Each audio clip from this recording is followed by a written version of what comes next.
Now it should be live. Okay. Let me refresh this thing.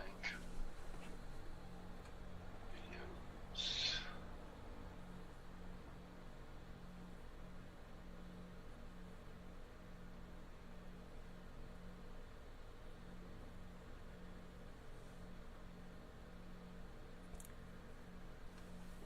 Nope.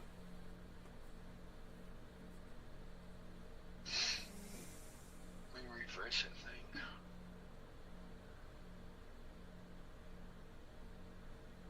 Uh-uh.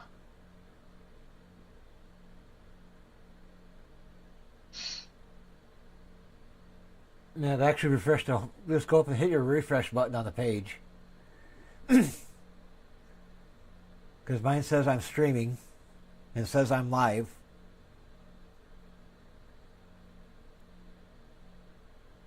Oh, there he is. Okay.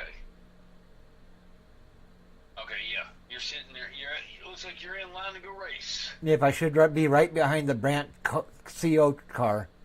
Yeah. All right. So I'm going to go ahead and start.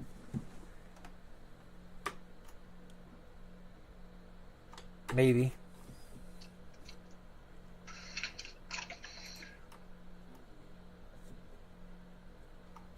Oh, that's why I'm actually not racing. I got to play the fucker. Duh. I'm stupid. Hey, it'll play with your brain, man. I mean, no problem. You ain't gonna apologize. It plays with your brain. All right. Now I should be right behind the 78 car on the fucking pace lap.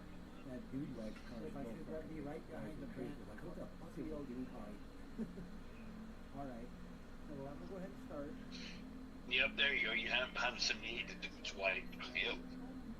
See how much fucking dust they're kicking up? I'm telling you. Ever since they did the update, that's been what you've been seeing.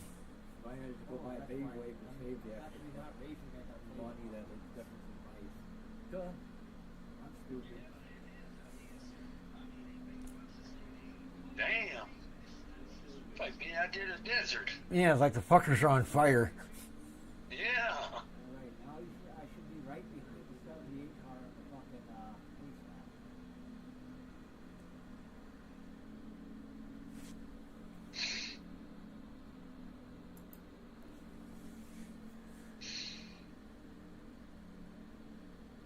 And here you'll see me get really loose in turn 2 in a minute.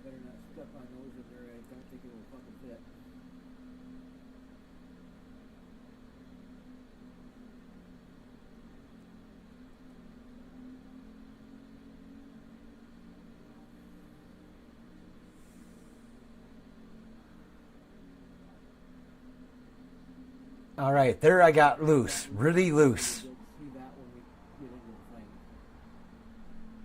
And you'll see what I mean in just a second. That's an example of loose.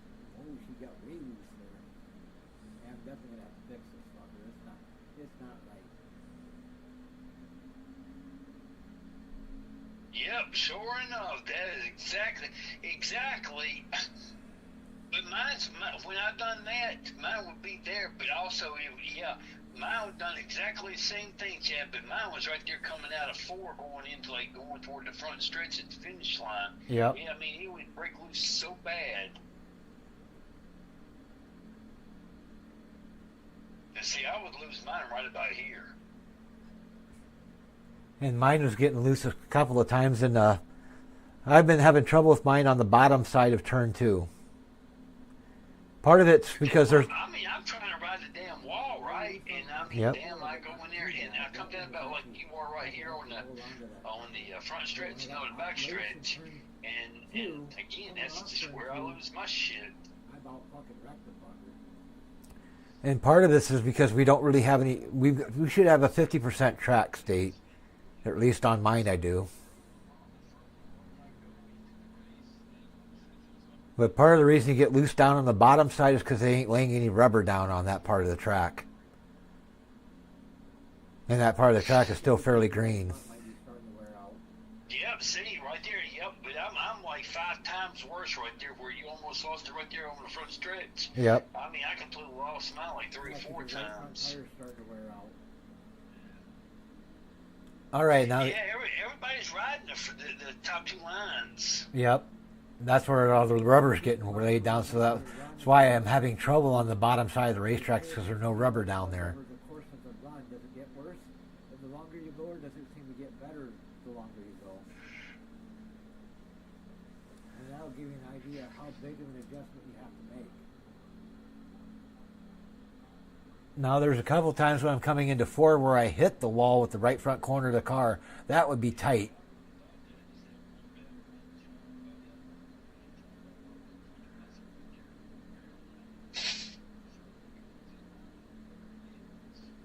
Yeah, which means when you make your adjustment, if it's still a little bit loose yet, and you go to make your adjustment to fix that, you don't have to. And the situation with mine getting tight in turn 4, that's related to my braking because I'm not getting off the brakes as much as I need to be. I'm on the brakes too much and I'm binding the front end up. 49 even.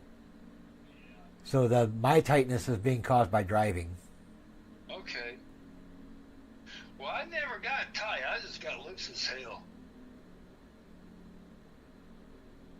But now that you've seen enough of that, you should know the difference between loose and tight now.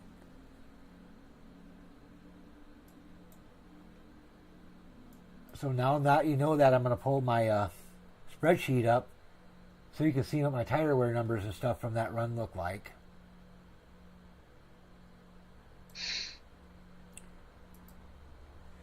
And my right front tire was 54 and my right rear was 58.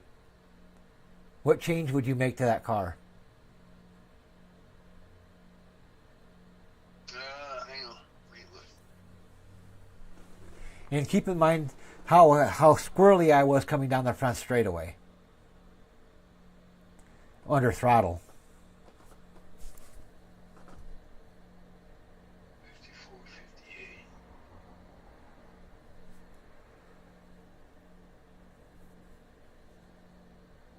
Now, where's your cross weight at? My cross weight is at 46.5.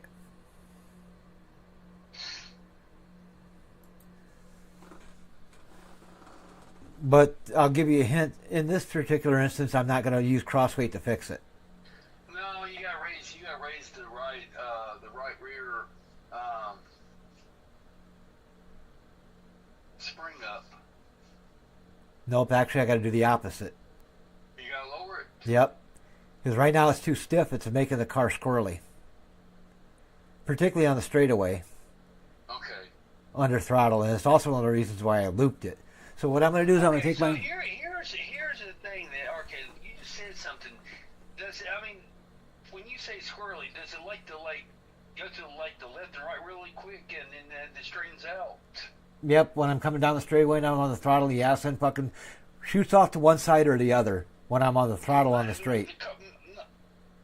The way I explain it is what mine doesn't do in the rear end. It just does like the front end. It's like it's not getting no grip and it's looking for grip. But all it wants to do is go to the left real quick, then back to the right, and then it straightens out. What are you running for a right rear spring? Well, this ain't on this one. This is just like on a different. This was like last week or week before last. You would go on up right there at the front stretch. You would turn around as you're coming out of Ford to go into the front stretch. The truck would sit there and you could sit there and feel it. It would twitch to the left and then right to the right, and then it would straighten out. But it was so quick that all you had to do was lay off the fuel and it would get traction. That's signs that you're mismatched a little bit on your springs. You got one side or the other that's a little bit too stiff, and whichever side it's shooting towards is the side that you need to fix. If it's shooting off to the right, that's usually a sign that the left rear spring is too stiff. If it's shooting off to the left, the right rear spring is too stiff. Yeah, he would shoot off to the left. Just a fragment. Just the size of your finger, right? Yep. He would shoot off that way and then shoot off and then back from the left to the right, and then just as soon as you lay off the fuel, it would get the grip and it would fix itself. And that's what mine was doing here at Darlington down the front straight. It was shooting off to the one side under throttle really bad. And since I've got the left rear spring stiffened up as much as I can get it, that's telling me Oh, that okay. Now you gotta start backing that off. I got to start backing that right rear off a little bit because I'm at 2,600. So I'm going to take it down to a 2,400 for now. And since I got to reload this thing, and I'll show you what I mean by when I start to adjust my spring, I'll show you the process I use to adjust the spring so it don't mess my cross weight up. I just got to wait for the fucker to reload. Right. And in the meantime, I'm going to go ahead and delete my video and make a fresh one. As soon as I get to my video folder, there it is, delete. Goodbye. You're gone forever. Or until I get you out of the recycle bin if I ever decide to.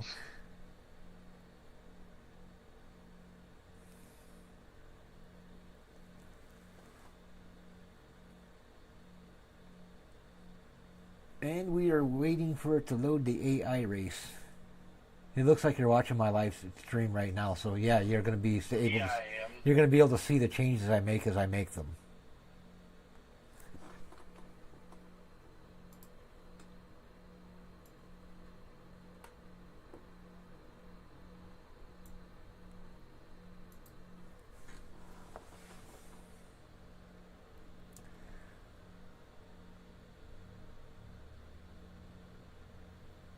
Alrighty.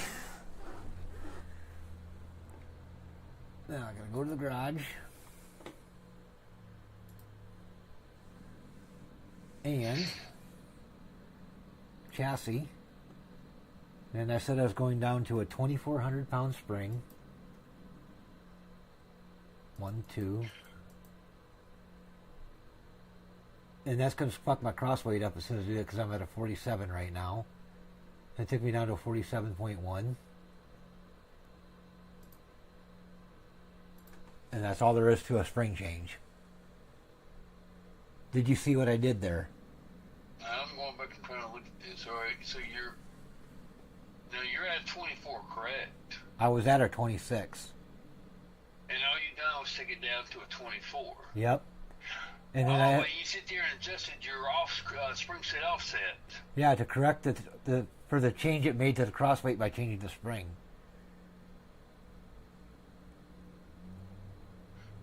So when you changed it changed the cross weight, but then Yep. you turn around and went down there on the same side on the right rear and adjusted the spring offset to bring it back down to a 47. Yep, so I'll revert back to what it was with no change, and I'll let you watch that again. So I started off with a 2,600 at 47% cross weight. I'm going down to a 24, which should take me to a 47.1. And then I go to the spring perch offset. Whoop, other way. And I just adjust it. Since I softened the spring, I wanted to take the rear cross weight up to compensate for the change. 26, 24, apply. All right, and then you went on the right, on the left, then took it back down to 47. Okay. When you make a spring change on the right, that's kind of the method you want to do. If you make the spring stiffer, you want to drop the right rear. If you make the spring softer, you want to raise the right rear. Okay. To get your cross weight back to where it was. Now let's go out and see what it does to the car. Let's go. You're going to be on the outside of the restart here. Really don't worry about safe fuel or any of that, buddy. Just race. Close, close.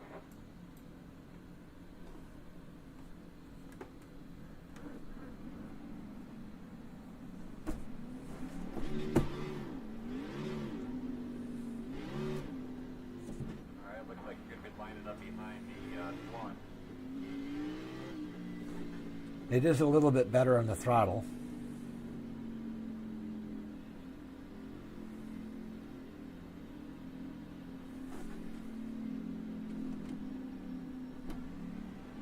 Damn. I saw that. Line up behind the Swan. I mean, is it you doing a wheel like that, or is it just too much throttle? It's just heavy throttle. Okay. And what I'm doing is I'm testing to see what that spring change did.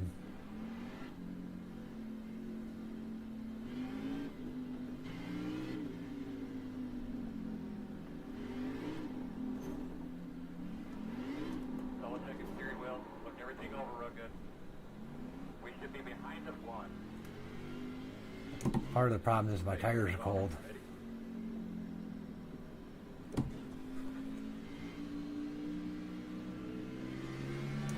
Green flag. Yeah, it's feeling Holy cow, slap that wall, why don't you? it's feeling way better than it was just right off the start. I could tell that.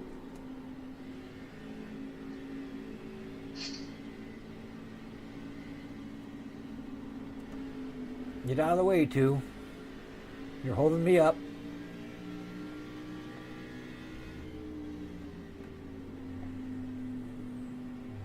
Outside. Boy, this track is a bitch to pass on. Yeah, it's way better on the straightaway now. Boy, push that two out the way, why don't you? Yeah, he's in the fucking way. He needs to move.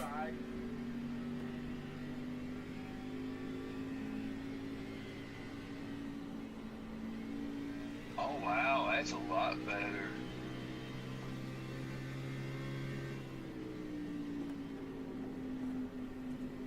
And from what I can feel now, it looks like any changes I need to make now are going to be crossweight related only, not spring. Because I got the spring now working where it feels pretty good. As long as I don't fucking kill the fucking 7 going into the corner here.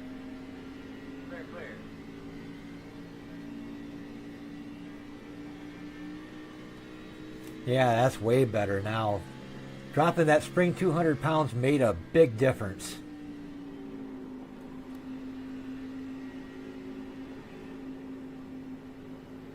Still a little loose on 4 coming out of the corner, but not bad, and not as bad as it was.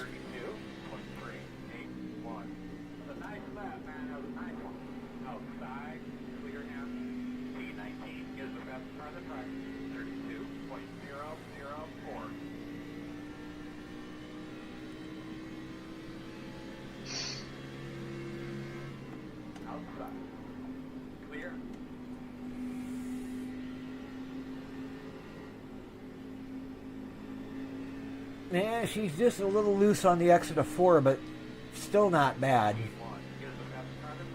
It's not bad compared to what it was before. That I can fix with crossweight.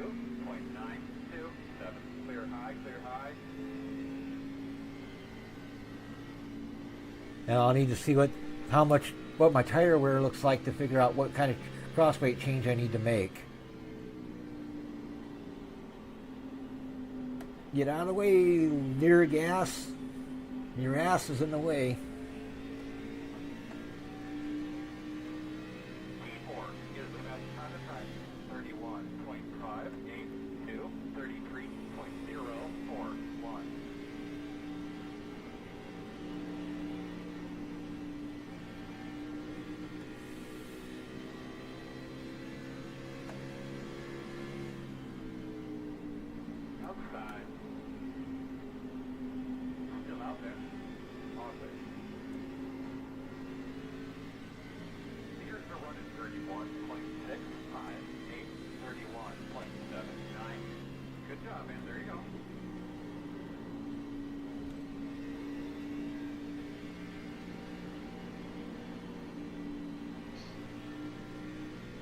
All right.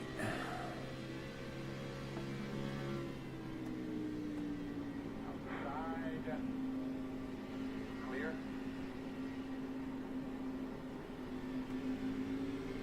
Whoop. Asin walked just a little bit on me there. 31.765. Oh yeah, that was a good lap. Outside quarter.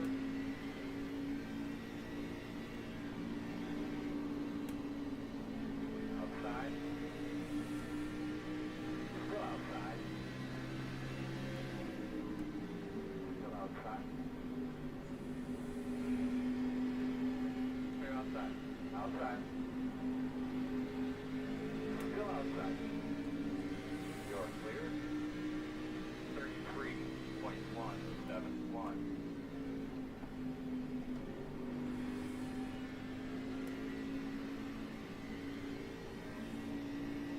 All right. Laps 9.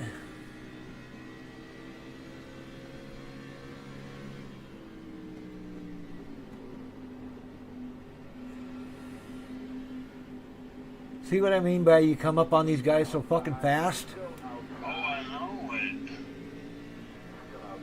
It's all you can do to not fucking hit them. 053, clear outside. Outside. Outside. Clear, clear.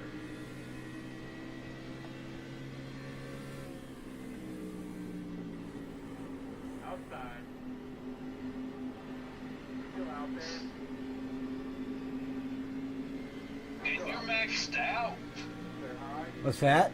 32. I said, are you maxed out on what you're at 100 on this? I don't remember where it's. I think I get it like 50 something. 51, 52. Damn, it just seems like they want to stop in certain areas. Outside. 2 outside. 1 outside. Clear. Outside. Still there. Clear high. Outside. Whoa, get back here. Still outside. Clear. 33.496. Yeah, she's still just a tick loose on exit, but not bad.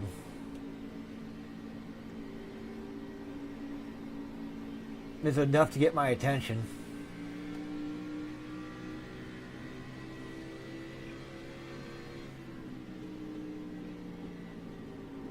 Outside. Still outside. Fastest times on the track going at 31.984. So you'll go up on a crosswind on this, right? This one here, I'll increase the cross weight a little bit. So if you're at 47, Clear. 42, Clear low. 47.2, I gotta wait for my hood to disappear so I can see where I'm going. 47 or 47 point whatever I'm at now. I have to go back and look to see where I'm at for sure. But I would. you're at 47.0. I'd probably go up. Oh, hit the wall. Oh, man. Right now, with the way the thing's feeling, I'd probably go up to a 47.8 Okay. or a 47.9 maybe. Like again, I'd have to look and see for sure exactly where it's at. Yeah, last time I remember it before you made, it was at 47.0. And I'd go up to a 47.9 then. Or maybe a 48. 32.62. Based on what my tire wear tells me when I get done with the run. Come on, bud. You can do it, man. The gap is 5.5.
Alright.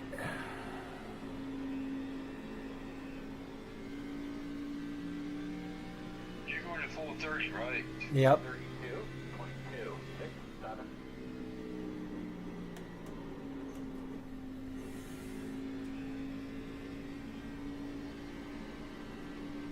I gotta work on that entry into turn 2 though, because I am fucking smacking the wall coming through there. Meters running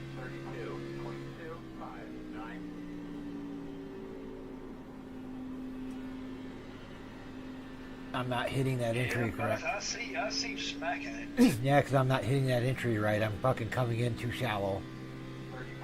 32.088. That time was better.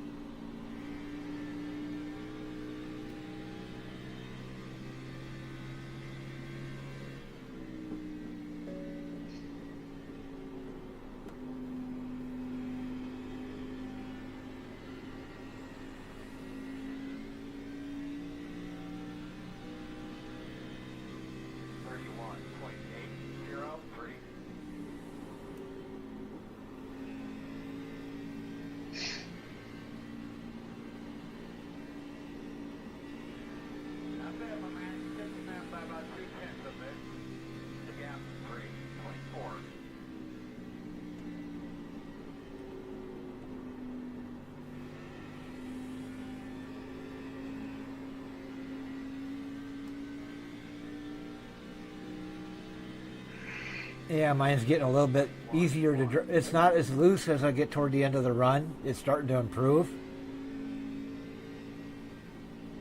but it's still not perfect yet.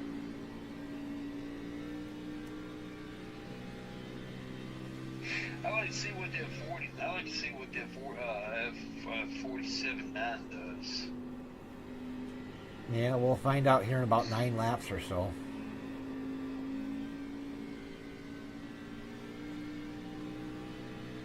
It still wants to walk around a little bit on me in the straightaway, but I don't think there's much more I can do to fix that.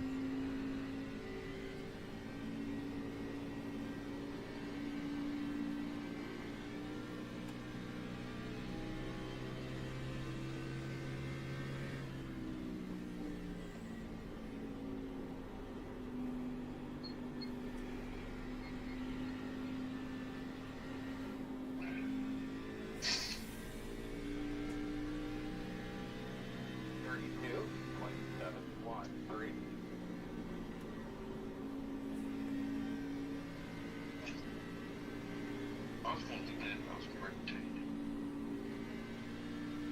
I'm like, go get him, man. Go get him. The gas is 1.3.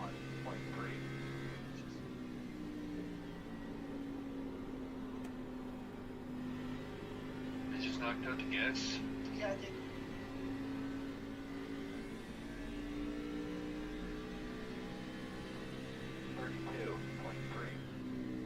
Well, there goes your gas prices up to the roof.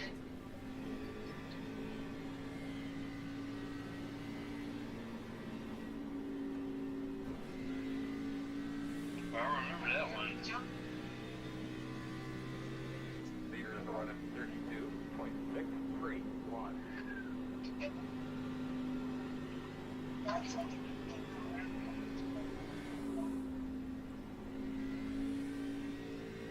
Right. 33.2. Right.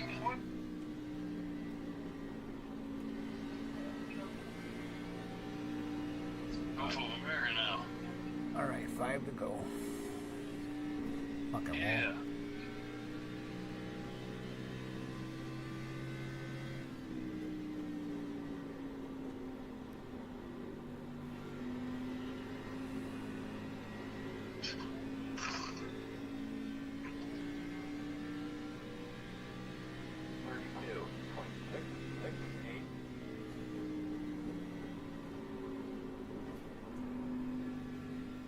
That's true.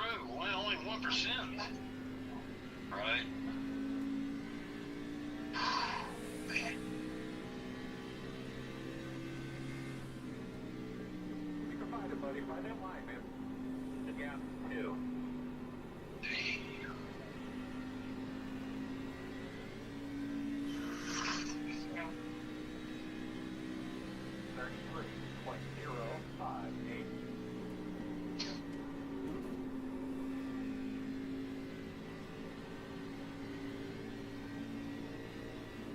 What's it? I don't know what it's going to do to us for the gas prices. Damn. You watch them damn gas prices shoot up on that tomorrow on the market. Yeah. You watch, it's all on. Tomorrow on the stock market. 96.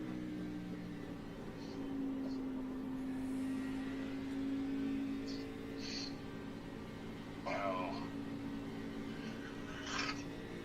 Should be 2 more laps. It's a shit show, my friend. It's a shit show. All right, coming to the flying green, 2 laps to go.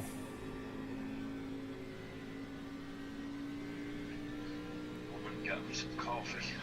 2:28.3.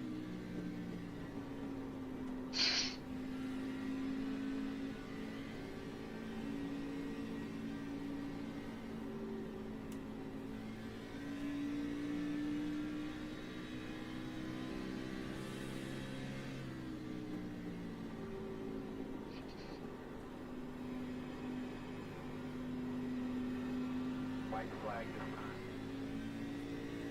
1 to go. 33.0. Ain't it all on the front stretch? I'm now in turn 2. Turn 1. No, you're on turn 1 on mine. I'm going into coming out of turn 2 now. Yeah, I got the wait till I got the final lap right there on the back stretch. No, that's on the front stretch. Now going into turn 1. And I'm now just getting ready to hit the checker. Are you? And you're on the back stretch right now. Just crossed the checker. I'm getting ready to go into turn 1 after taking the checker. Alright, turn 1, you're on turn 4 back here. I'm now coming onto the back straight. Come on, guys. We got to do a little bit better than that.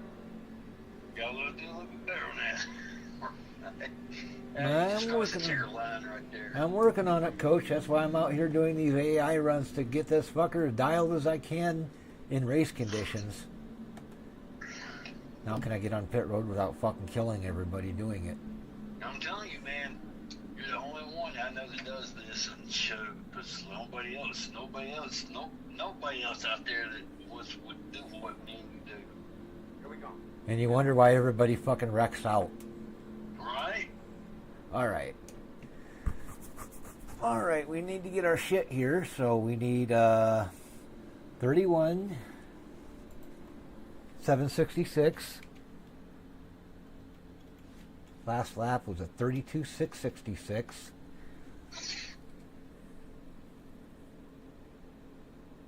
Oh shit, I gotta go get my fucking phone charger quick. That's what the chime was.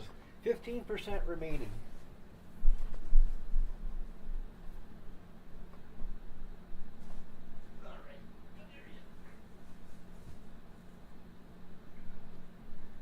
Plug the phone in before we go dead and it stops fucking talking.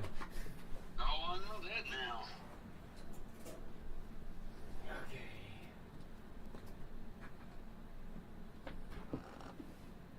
Alright, where's the end of that son of a bitch? There it is.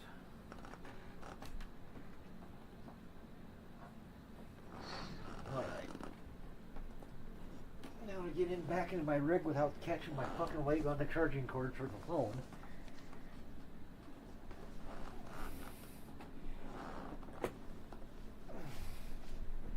Alright. Now what's the tire wear look like? It's starting to get a little bit tight there at the end of the run. 63, 65.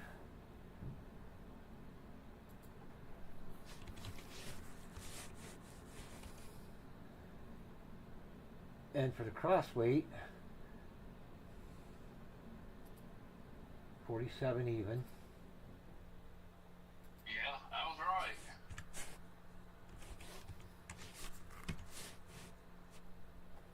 Lap times 31.76. Copy. Paste. Tire wear. Get to that damn thing again. 63.65. Now you're towing. This is the truck, right? This is the Xfinity this car. Oh, this is Xfinity car. Okay, I thought you was in the truck. Nope. But still, why would a tow in be 30? seconds on the left and 2 30-seconds on the right. Because it jumped on me as I was making changes and I didn't get it fixed. Now it should be right.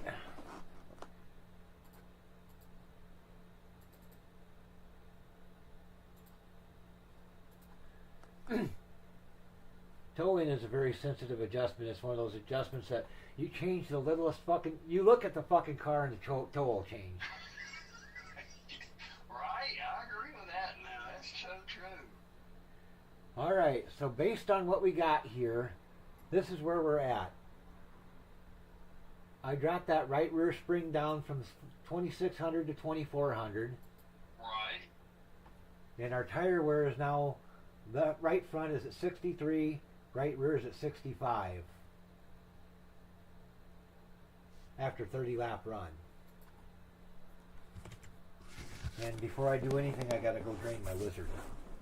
Right, I hear you.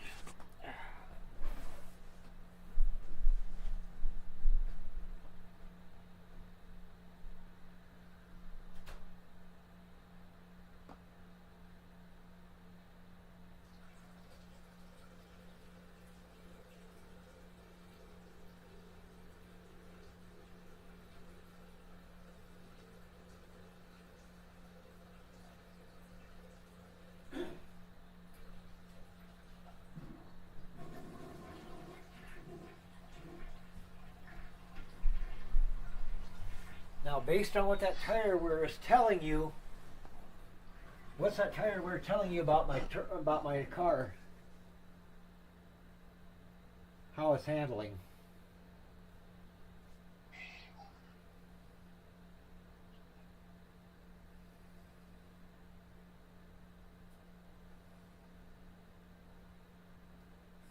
Hold on, okay.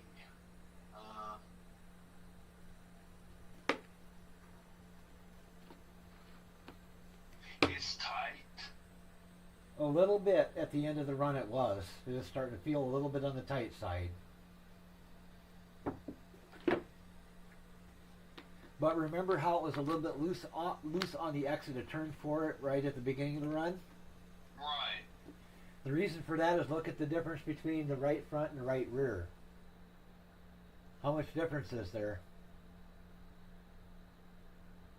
3%. 2%. Oh yeah, 2. Sorry about that. I miscounted. So they're pretty close to being almost being equal, which means the tires are equalized. Right. Which is going to make the car a little bit loose generally. So what So would... here's a question. So if it started getting tight toward the last 30 laps, so how do you compensate for that without making any more adjustments, or are you gonna make another adjustment? I'm going to make another adjustment, but it's going to be to tighten the car up even more than it is now. Because I want to tighten it up on the beginning of the run. Because right now Yeah, it's so in your 30 laps, it starts coming down where it starts getting loose, right? it starts getting better the longer I run. The longer the run, yeah. Yep. So technically, I could probably the change I'm going to make to it, I'm going to increase the cross weight from 47 to probably 48.1 or 48 even. The point for doing that is to try to get the car to where it's not loose at the start of the run, so that I can get into the throttle heavier on corner exit. Right. Because that's what the biggest problem is now, is during the first few laps of the race, for about the first 5 or 10 laps, it's loose coming out of the corner to where I have to be real careful with the throttle so I don't spin it out. Right. So I'm going to take it from a 47 to a 48 and see what happens. As soon as I get to the right fucking part of the screen here. So I'm at a 47 now, so I'm going to go down 1, up 1. Actually, did it go the right way? That number should be going higher. So 47 even. Drop that, should drop that, raise that up 1. Up 1. Actually, I'm going to go to a 47.3. Actually, I'll go 47.2.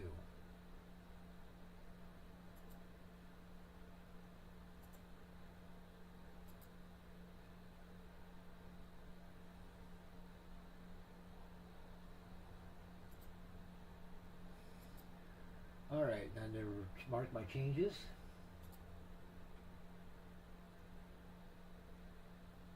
$47.2.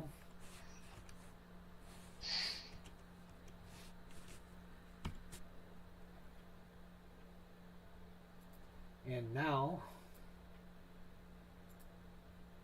restart the run. Do about 10 laps and see if it still feels loose at the start. We're on one to go. But you should be lining up on the outside if everything holds true. We can make it the rest of the way. The road's closed. So now it's going to be 30 laps where I see what this thing feels like at the beginning and see how it holds through the 30 lap run. See if it starts getting tight, real tight at the end again.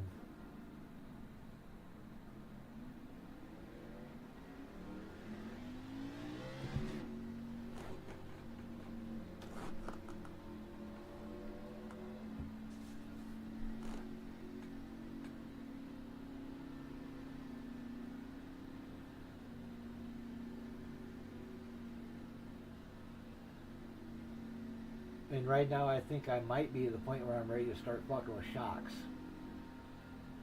If this thing drives the way I think it's going to drive. That should finish my crossweight.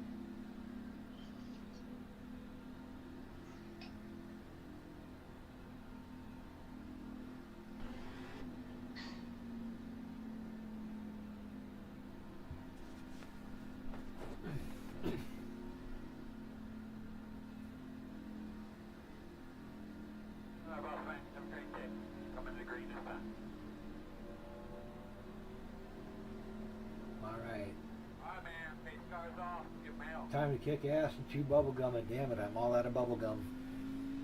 Man, that's a lot of dust up there. Yeah, it is. Should be behind this one.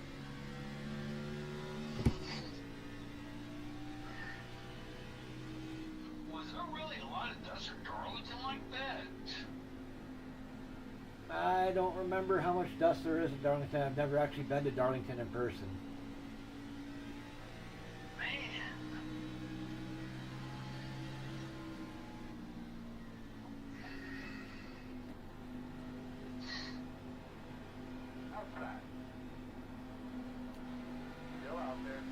It's feeling a lot better coming out of the corner now. It's not as loose at the start. Or at least for the first lap it's not. Clear high.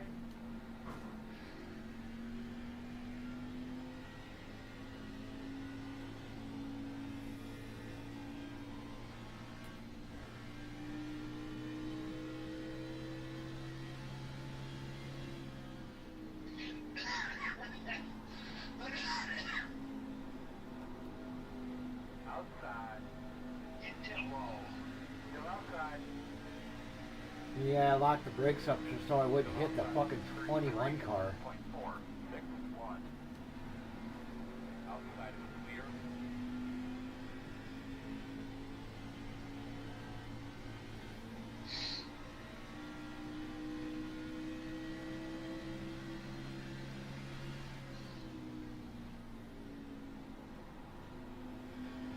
Outside.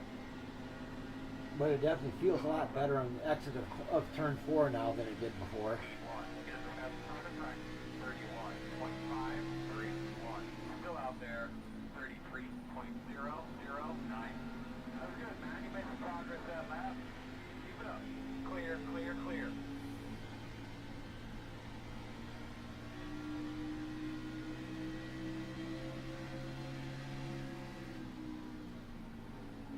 Outside. Still outside. Outside clear. Alright, let's see if we can beat the 2-lane fucking entry in the corner. 32.788. That's a great lap, everyone. Keep it up. Still out there. And I did it, but I had to hit the wall to do it.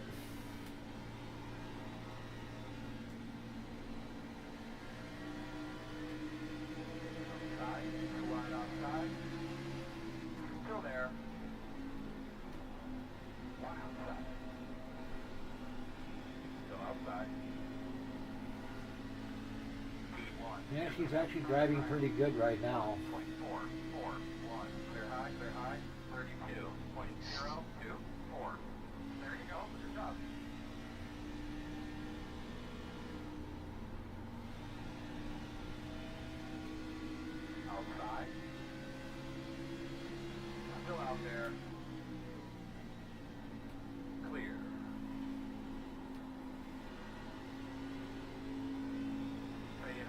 Guys are running 31.696. Outside, outside. Still out. 31.254. Good job. You better lift, Jeffrey. You're hurt because I'm not going to. Clear high. Hey man, one corner at a time. Remaining. The interval is 1.1.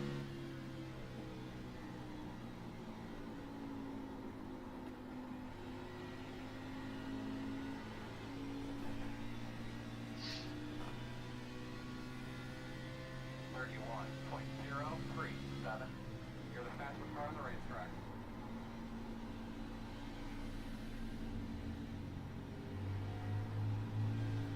Alright, Bo, you get out of the fucking way, funk away.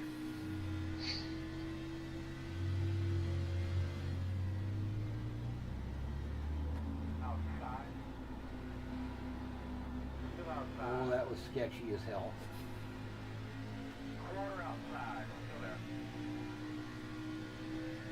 31.86. Still out there. Good job. On the room on the back. This is going to be a fucking race where you have to use a lot of patience. Outside.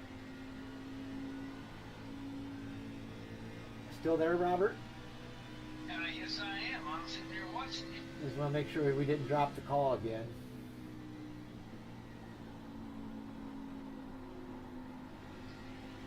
Bam.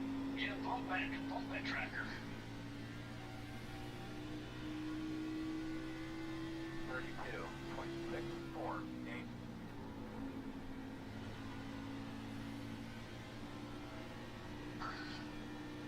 Yeah, this track is real hard to pass on.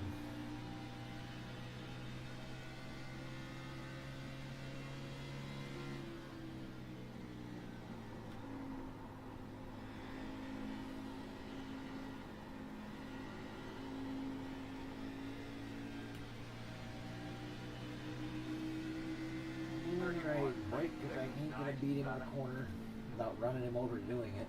Inside. Clear inside. I got him sneaking up on my outside. Still outside. Get out of the way, shithead. Real low.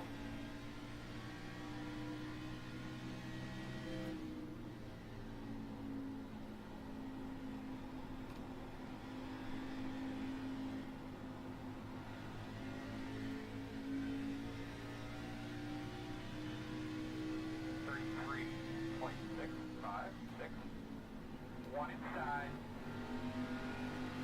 Still with you inside. Still inside. Clear. I probably shouldn't have tried to pass him on the outside of turn 2 like So that. making that change on the crossway, have you seen any changes yet? Yeah, it's a lot better coming off the corner at the start of the run. 32.137. I can definitely tell I can tell it's different. It may not be fixed, but it is different. Clear.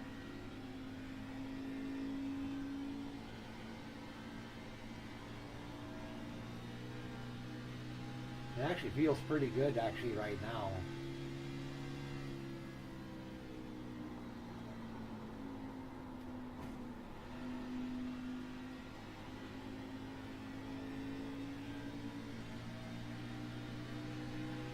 Now as long as it doesn't get super tight on me in the last 10 laps of the run, we should be good. Inside. Inside clear.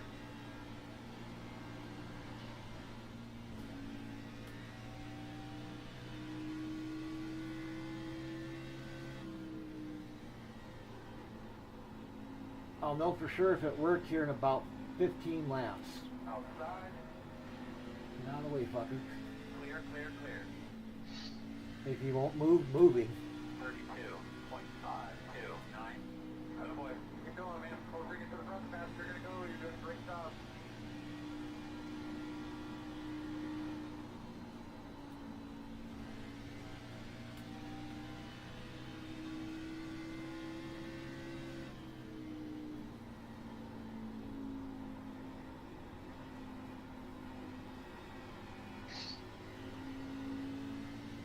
The only thing I gotta do now is just wait for the fucker to take a set when I'm going in the corner and fucking overdriving it just a little bit.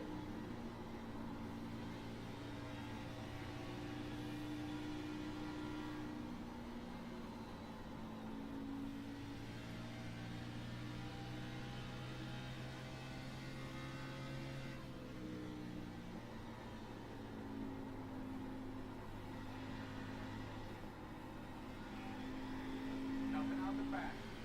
The gap is 1.3. 32. But overall, I'm going to say so far everything is. Well, B10's good. I mean, I didn't even realize I was up that high. yes, sir. I can definitely tell it's a lot different than it was. It's a lot better.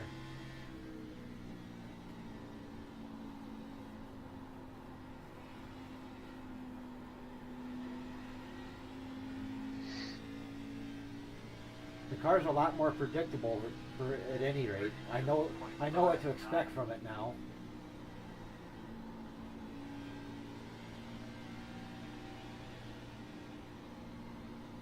It's not getting unexpectedly loose on me like it wasn't before.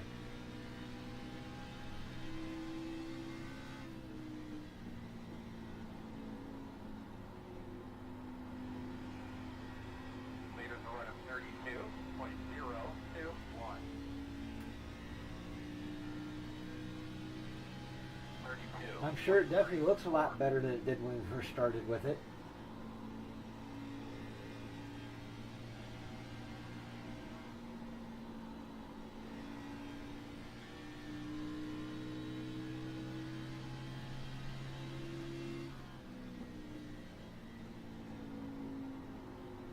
That sun going into the corner really fucks with me trying to find my fucking entry point though.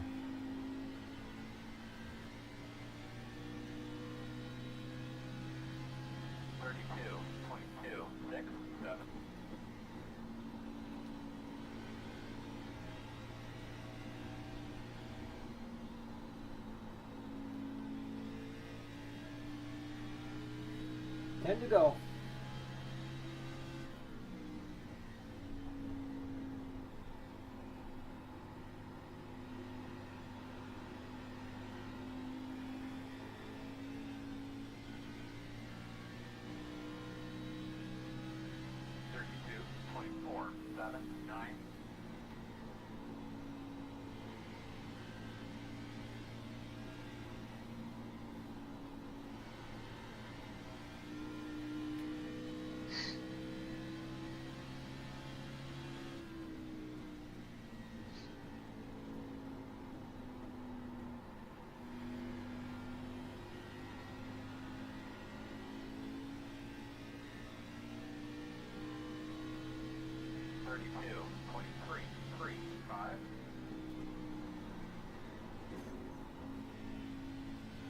Coming that one a little bit too hot.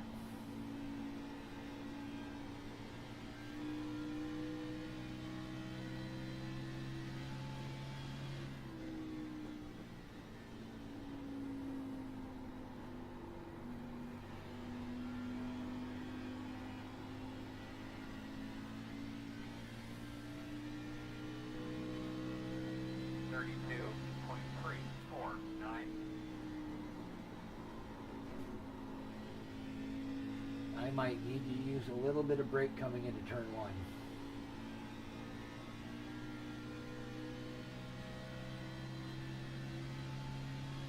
As it's starting to tighten up enough, I'm going to start needing to use brake coming into one. I ain't going to be able to just let it roll the corner anymore.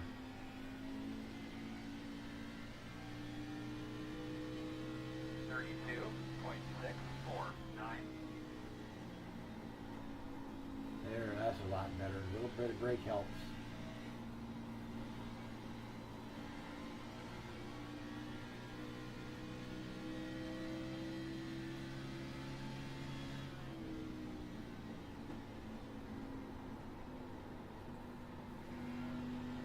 Fastest guys on the track, 132.6.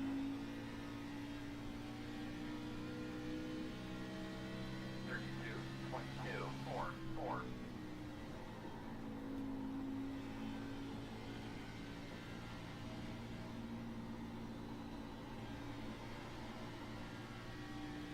Job on your Tesla. The gap is 1.3.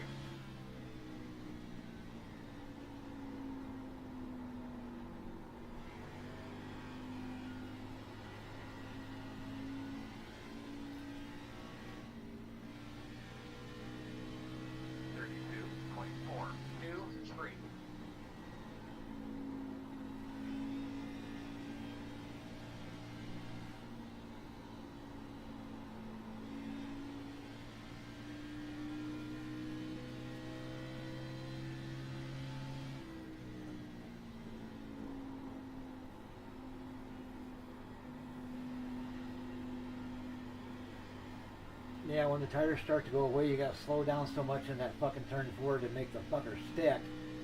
You feel like you come damn near to a stop.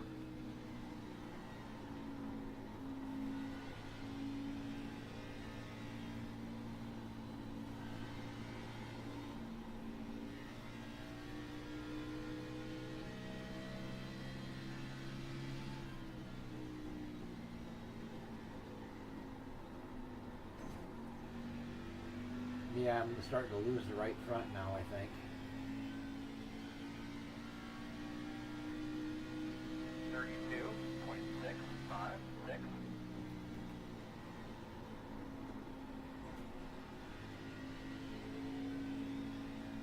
Outside. Still there outside. Still outside. Clear high. Gonna be 2 laps to go.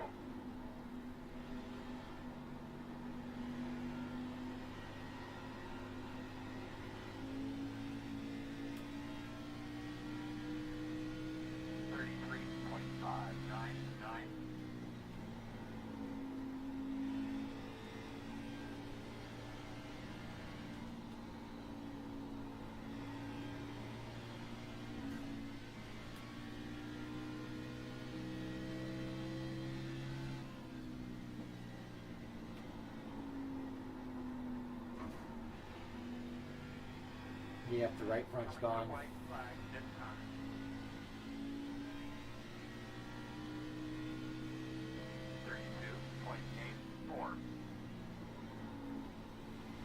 So I'm definitely have to be careful with that right front during the course of the run so I don't burn it up.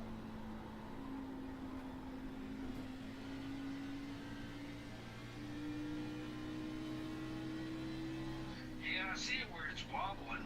I'm having trouble getting the right front to stick in the corners. It's starting to get tight, really tight.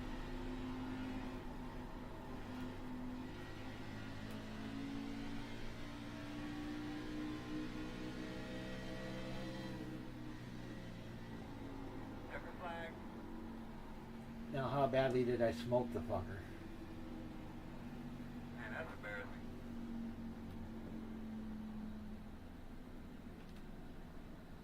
Alright, bring her to a stop.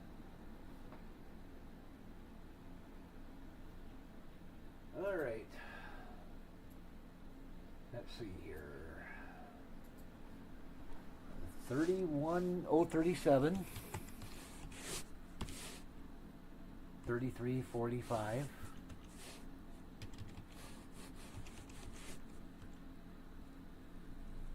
And our tire wear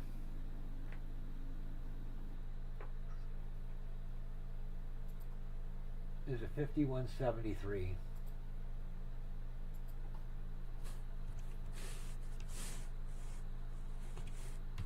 That's probably as close as that fucker's gonna get. I don't think I can get it any better than that. You can't. Nope. Not without making it too fucking loose at the start of the run. And there's no which one. Nope, I don't want it loose at the start. Because if worse comes to worse, I can always add more crossweight as I get toward the end of the run. So now it's set up for, now the only thing left for me to do for this car for the race this week is do happy hour on Friday. On Friday? Okay. Yep. And that'll be 85 laps with a pit stop every 30 laps.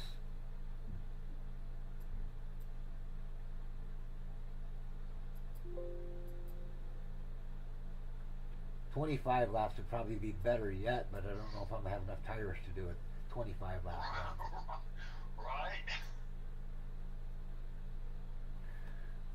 All right, so the good news is you're ready to start working on yours now. I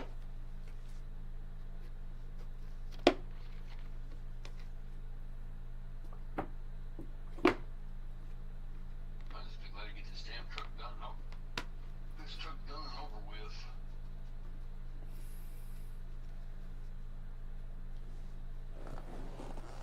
All right, you're ready to do that now, so go ahead and jump in and get after it.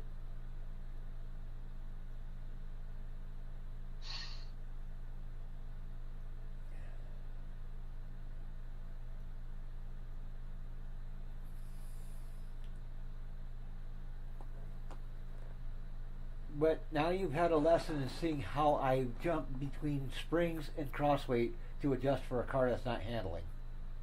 Right? Yeah. And always remember when you make a spring change, it's a big change compared to your crossweight. Crossweight's a very fine adjustment.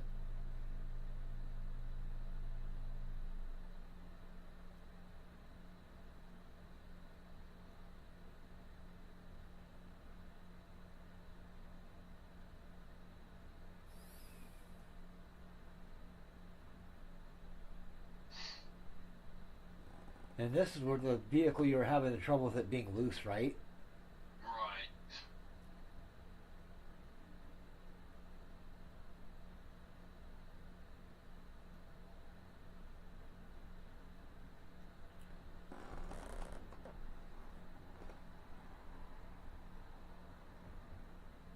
And you said this thing seemed to get better the longer it ran, right? Yeah, toward the end, yeah, like around like lap 15, it started actually dialing itself in where you could actually handle. So I'm hoping that this is changing the crossway on this will help. All right, at lap 15, pull in and see what your tire wear is at that point.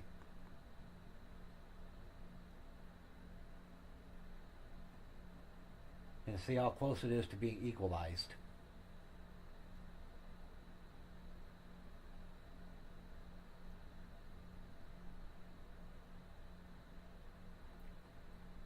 Because I'm probably pretty sure your spring rates are probably good. Right now you're just having to deal with adjusting the cross weight itself.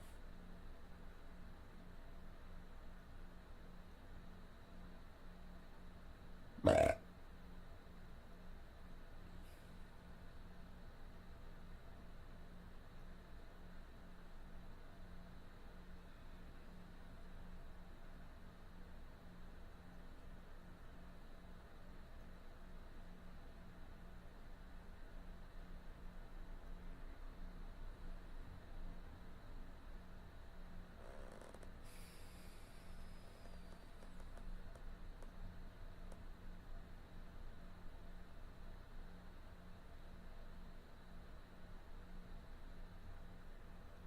Damn, okay.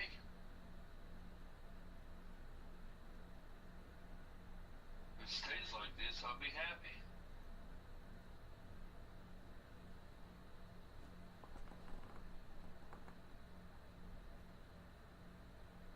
You're 5 laps in. It sounded a whole, I mean, 100% better than what it was. And the only change you made was you added more cross weight to it, right? Yeah, I took it from what it was up to 49. Yeah, 49. It was like at 48.8, and I took it up to 49. I went from 48.8 to 48.9 to 49. All right. Now you're kind of in the same boat I'm at now as yours. Just run the son of a See, bitch. right there. Now it wanted. I mean, I'm not sure if that's my error or it just broke loose right there, coming into the front stretch. Yeah, that's why you pay attention to it over the course of at least 5 laps to see if the fucking problem's still there after 5 laps.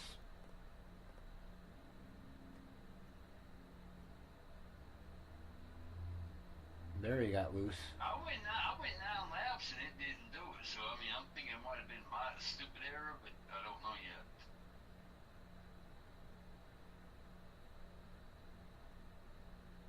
I seen it got loose.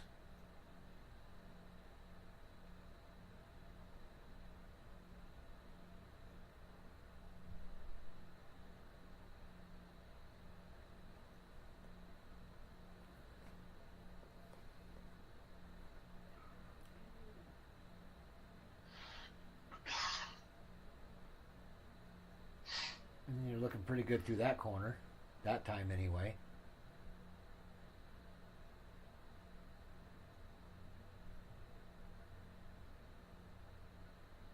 Yeah, lap 9 looked pretty good.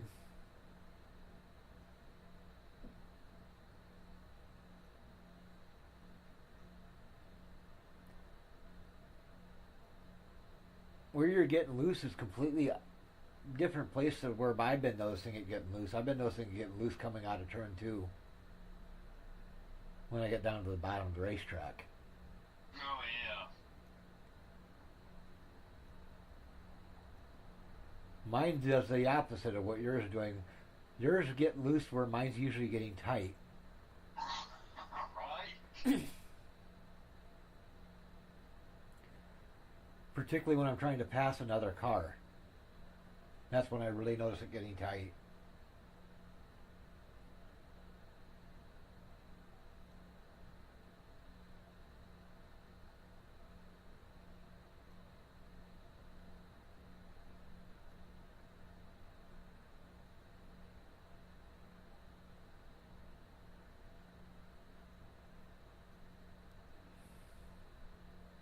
I think that right there was my error somewhere along the line.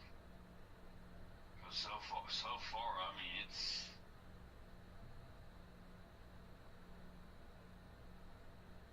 handling 100% better what it was.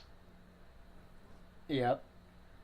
That's why whenever I run into a handling problem with a race car, I always make sure See, I can... right there, I'm ahead of you right now, but you'll see where I broke loose again right there on coming out of 4 going into the main Yep. stretch. And that's lap 13. See, I don't know. At 15, pull over and see what your tire wear is. See if you're starting to equalize on the tire wear. Because I'm probably betting that's what's happening is you're starting to equalize.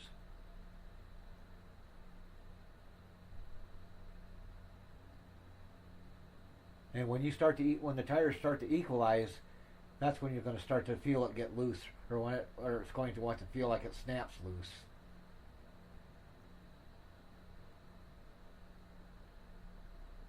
As that right rear starts to wear out.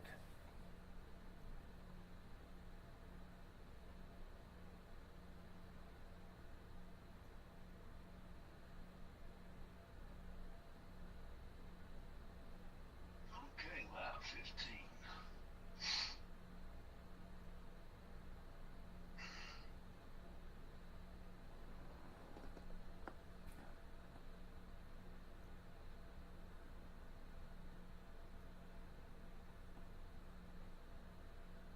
Sure enough, it wants that ass in, wants to come around and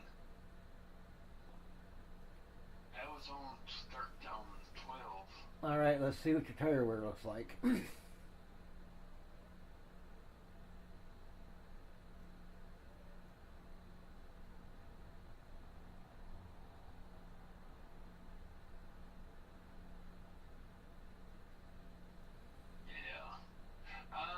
Damn.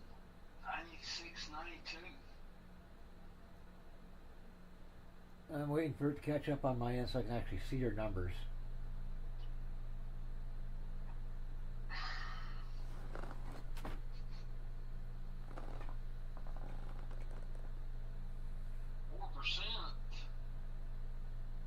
There you go, 96, 92.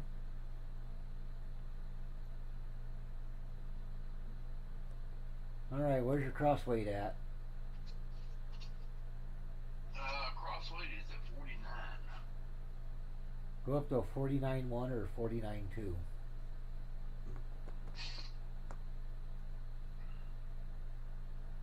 And then try it for another 15 laps and see if it's...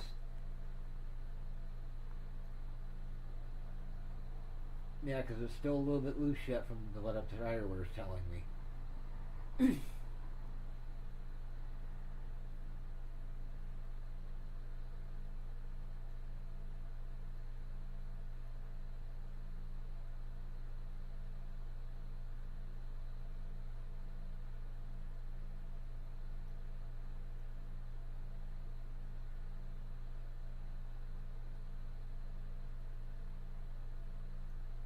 Now when you start adjusting your cross weight like that, keep an eye on your preload and make sure you correct for it, because it'll throw you off. Oh yeah. Yeah, even when I done it actually changed the cambers and all that on there and the toe in and all that. And it will do that. That's one of the drawbacks about it is the shit doesn't like to stay where it's supposed to stay. And then Yeah, that's one thing I learned over through you. Is always before you even click that save, apply, make sure all your shit's right. yep, because the shit will change. And there's no way to get an accurate reading if it changes. You don't catch it before you sit there and apply. Yep.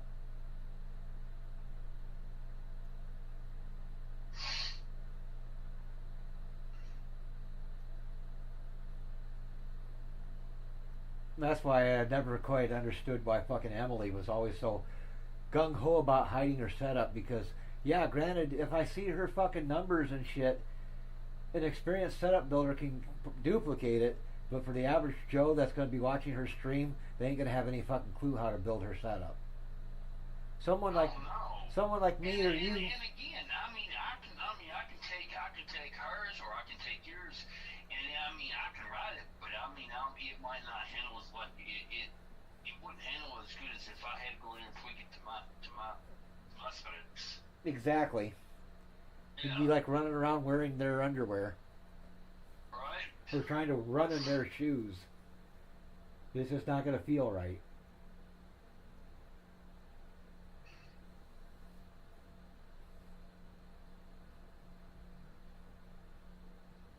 And that's something you just can't convince these fucking idiots that are buying setups otherwise. Again, that's what went through my damn head, Chad. It's one dude, this couple weeks back, he said there he bought a friggin' damn setup and went in there and just tweaked it to make it feel good for him.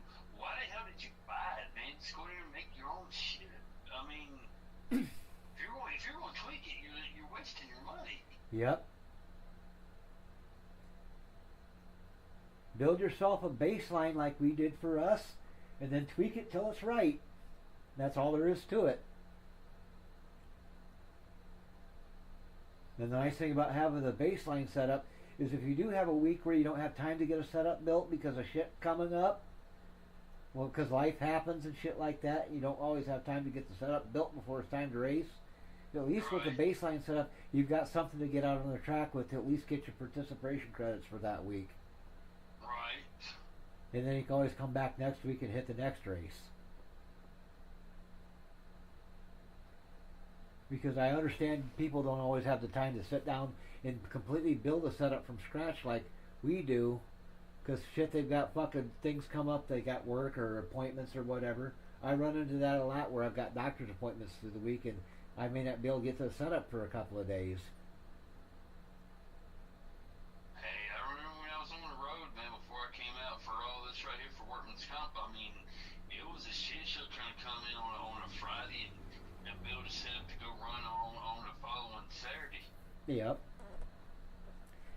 Now the good thing about that is if you did get back into that situation where you start getting time crunched like that, the more you build these things and the better you get at it, the faster you'll be able to get a setup put together in a short period of time. Right. To where you can do like I do and go through and whip together a setup in an hour or two. Or at least get you enough something to where you can run. It may not be perfect, but it'll be better than the fixed setup. Or anything you could fucking buy. Oh, yeah.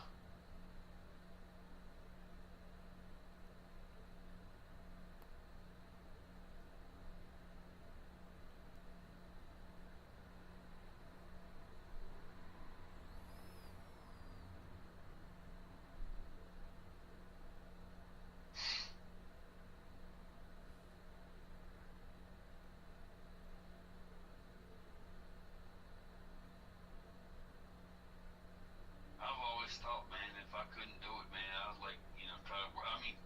Go run whatever BS setup Irishman's got. If you can't, just run the back of the package so you can get your participation credits. But once you get done with that, go back in there and work on next week's setup and get that. So when you get back in, it's like all you gotta do is just run like set up one for every other race. Yep. At least you're ahead. At least when the time comes around next year, all you gotta do is just tweak it, and then you can work on the ones that you wasn't able to work on. Yep. That's why I still have all my setups from last year in another folder, at least for the truck. I don't have anything for the Xfinity car from last year because I didn't race that last year. But next year I'll have all those setups. Yeah, and all you gotta do is go back in there and just tweak it. Yep, tweak it, make slight adjustments for differences in track temperature and that kind of thing. Because 90% of it's there.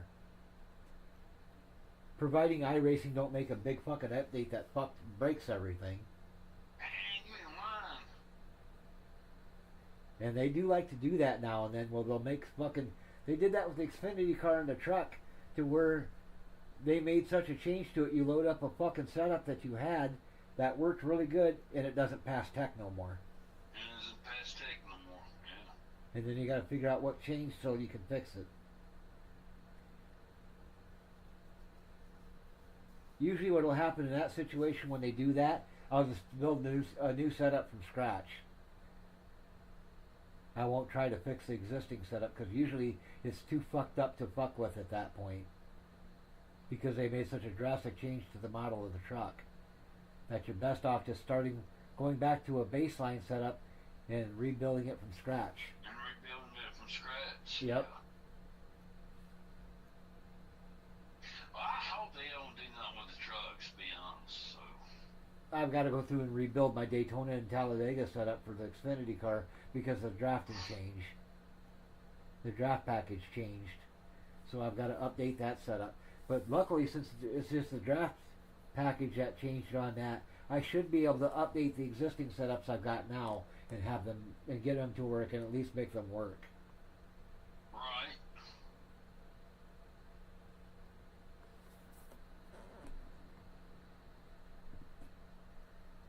Is all they did to the fucking setup is they changed the aero package, which took the stability away from the truck.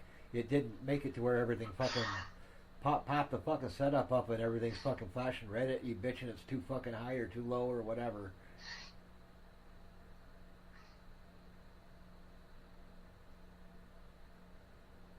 I'm just glad that they brought the trucks in when they did. I mean, I really, yeah. Yeah.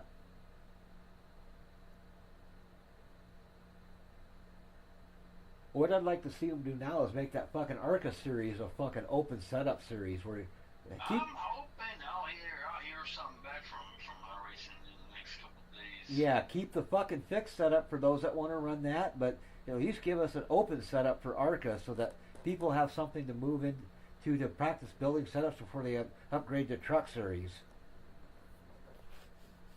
And then they'll get good at fucking truck series and they can do like I did and fucking graduate to Xfinity. And then eventually at some point I want to start trying to learn how to build setups for that fucking contraption A car. That alien contraption, that fucking thing from outer space that I have no fucking clue how that thing works. All I know is when I jump in to start learning that fucker, everything I know from the Xfinity and the trucks is going to be wrong. Yeah, it's all going to be thrown out the window, man. Yep, throw it away and start over. Because it's a completely different alien fucking contraption. UFO fucking Close Encounters of the Third Kind bullshit there. Third world right there. Yep, Close Encounters of the Third Kind.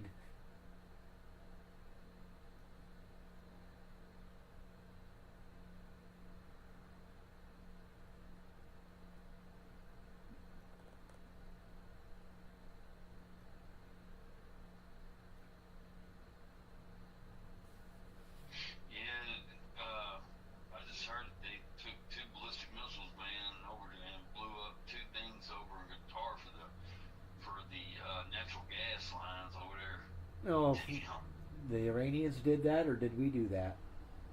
The Iranians did that. I'll be glad when they fucking finally get them fuckers crippled to where they can't fucking do that shit no more. Well, now that's gonna play havoc on the natural gas now, and they're like, damn. Well, luckily for us, we're at the time of the year where natural gas isn't going to be that big of a deal. No, it's just, yep.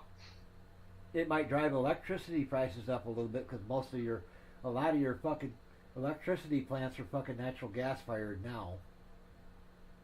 Really, I At least around my part of the world.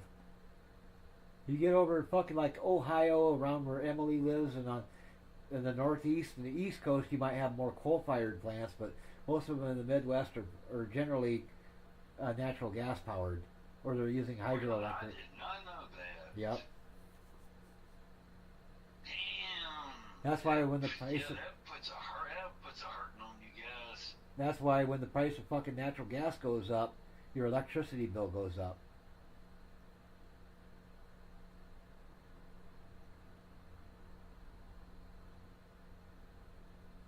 But I ain't really too worried about it. My electric rates are not that bad here. Well, no, I mean, hell, I mean, it's just you, and I mean, it's just, I mean, yeah, you can control a lot of that right there yourself. As long as I remember to shut the fucking lights off when I'm done with them in the room. You just don't leave them burning 24 hours a fucking day. I like it deal where it's in like, I mean, they're like somewhat sensitive to motion.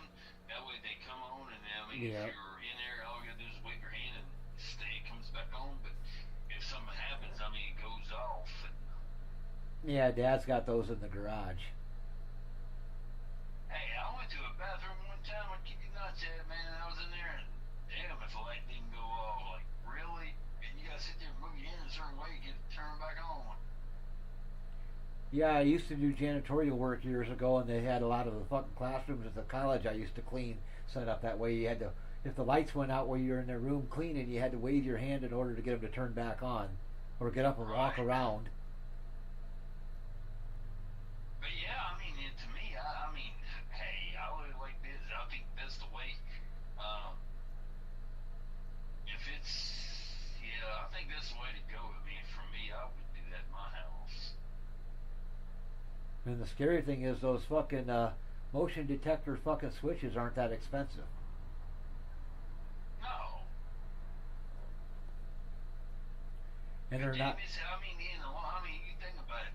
Over a period of time, how much it'll save you on your electric bill. I mean, it'll pay for stuff in the long run. Yep. Yeah. Yeah, they're not that expensive, and they're not that hard to install. If you have any understanding of how electricity works, anybody could pretty much put those in. Just make sure you turn the fucking breaker off before you try it, though. Oh yeah, yeah, no doubt. Don't try doing like my landlord does and change out a fucking light switch or a light fixture with the fucking breaker still on, and all you get snap, pop, bang. Yeah, one day the fucker come over to change out one of my or not my outlet, but one of my light fixtures in the dining room or kitchen or whatever the hell they call that little area there right as you come into my apartment. It basically, he come in there, he didn't turn the fucking breaker off, he's trying to change that motherfucker. All I see was the fucking flash come from the fucking, reflect off the wall in the bedroom. And I heard the pop, I was like, the fuck you trying to do, kill yourself, nobody? Right. Yeah, I hit the wall, man, so I figured I'd call it quits in like 15, 20, 25, 30, 35. 19 laps into it, but anyway, came out to 95, 91. Alright, so basically, you still are a little loose yet. So bump your cross weight up a little bit more.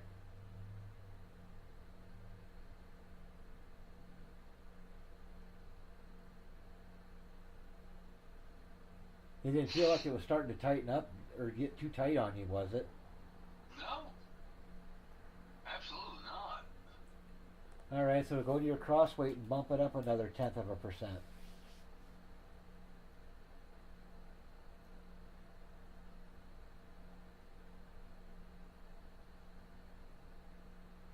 Yeah, go up to like a 49.3 or 49.4. I went to a 49.4. Then try it for 15 laps and see if it feels good.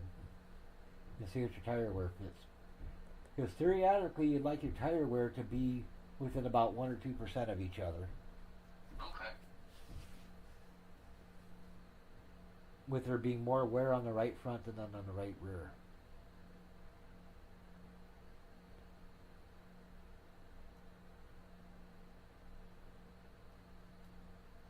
once it does equalize.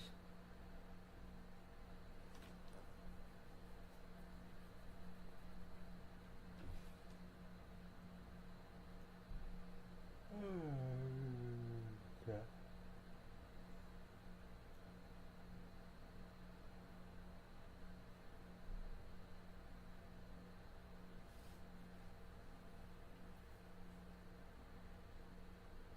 Any plans for tomorrow? Oh, probably doing some more testing at fucking the road courses.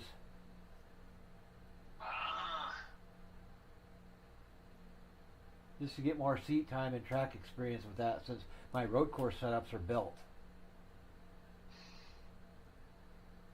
Well, if I get done whatever I gotta get done with tomorrow, I'll get to take care of that, and then if you're still testing, I'll jump in there and see if I can watch you. Yeah. I still Hey, got. I'm a sucker, man, for watching and learning. I mean, that's all it is to it. I mean, you watch somebody else's fuck up, you know exactly what not to do, right? Yeah, because I got my setups for Watkins Glen built and for Lime Rock Park. Both setups are built. Those only took about 45 minutes for each track to build. Damn. You can build it. I have got to go out there. Well, I've got to watch you go out there and practice one damn day on that. That's all it is to it. The only suggestion, if you do decide to want to try running road courses, run a lot of practice laps at Martinsville. Yeah, as we said, not before last. Because if you can learn how to. Here's a question. So, if that's the case, because we always run top. So, in Martinsville, do you drop it from top to bottom? What I do with Martinsville basically is I come into the corner high and I start braking it. Basically, you know how it's got the black fucking shit painted on the wall that says like Cup Series or whatever? Right, yeah. Right past the start finish line? That's where I usually start braking, or when I start hitting about 7,000 RPM on the tack and I see that tack turn red, that's when I start braking for the corner and start turning in for the turn at Martinsville. Well, I know you can change the gear. I know you said you can change the gear ratio in Martinsville. Yep. But what I'm saying is, when you said if you build your setups for road courses, you know how we're always making sure we're always on top at the bottom of the, building the setups is always on top. Yep. Do Oh, you take yours from Martinsville and put them on the bottom? no, Martinsville I leave my truck arms at the top. At the top, okay. But on the road But now courses, for the road courses, you're putting them on the bottom. yep, because that's default, and that's the only thing I've ever tried driving at the road courses. Okay. And it feels pretty good with them on the bottom, so that's why I didn't. It wasn't broke, so I wasn't gonna fuck with it. Right. The only thing I did to the setup on the fucking road courses is I get the camber adjusted so I'm wearing the tires evenly across the tread face. I don't touch springs, but the only thing that I really change is, other than camber, I might adjust caster a little bit. Okay. And I'll probably run in a neighborhood of about 4 to 6 degrees of caster on both front wheels. Like I said, I won't watch you race it. I'm not. Maybe one day I'll attempt it, but damn. Yeah. I'm going to go run a lot of laps out there and build my shit up for just in case when I do crash up that I don't lose my safety ratings. So yeah. That's why you do them in a test session, so they don't count. You do them in a test session until you get the hang of it. You can wreck all fucking day in a test session and it doesn't affect your safety rating at all. Oh yeah, I know that, man. I'm just saying, just so if you get there and you run the whole thing, that you just because I know that's a shit show right there for me. Now, as far as racing against other cars, when I do try to fucking do the race, I'm gonna basically get myself to the point where I can get around the racetrack cleanly by myself. And then once I can do that, then I'll start the race. I'll start at the back of the field. I won't qualify, and I'll just try to stay on the lead lap for as long as I can. Which hopefully should. And you said you've got yours set up. Have you done a test with Not yet. Oh man, I can't wait. You got to record that. If I don't get to watch it, you need to record that so I can go back and watch. I'm still just doing test runs around the track to learn where all my where the turns actually are and where the braking points all are. the turns are. Yeah. Yep, that's the biggest thing is learning the layout of the track. Even if I got to drive around the son of a bitch at 10 fucking miles an hour to do it, so I can fucking learn where the fucking corners are. Yeah, you got to mentally find that point. So right before he comes there, I mean, you know what to damn do. I mean, that's the hard part because you got to remember that breaking point. Well, luckily, I used to have a game called Forza Motorsport for the Xbox. I still got that game. And I used to drive a lot of the road courses that were running in NASCAR were in that game, and I run those with another car. They weren't the truck or the Xfinity car, but they were like fucking open wheel cars and fucking like little subcompact cars like Ford Focuses and shit like that. So I have driven the tracks before, but it's been a while since I've driven them. And there might be slight differences between the versions of the track that are in those games versus what's in iRacing. Have you ever raced modified? Modified as in what type of modified? It's the ones that they race in NASCAR, the modifieds. It's the, I think it is. No, it's the one. They got the modifieds. No, actually, does NASCAR have modifieds? They've got a dirt modified, and I think they've got a pavement modified. Yeah, it's a pavement modified race. The cars. It's got the air vent on top of it. Yeah, I've never driven those. I've done a few of them. It's fun. It's fun. I've driven the dirt modified both in iRacing and in real life. Oh damn, dude! I like to do it in real life. So just one time, man. The only problem though is when I drove my uncle's modified on dirt, he didn't have the car set up right, and it just spin out real easily. Because he didn't have it set up right, because I don't think he understood how to set up a race car.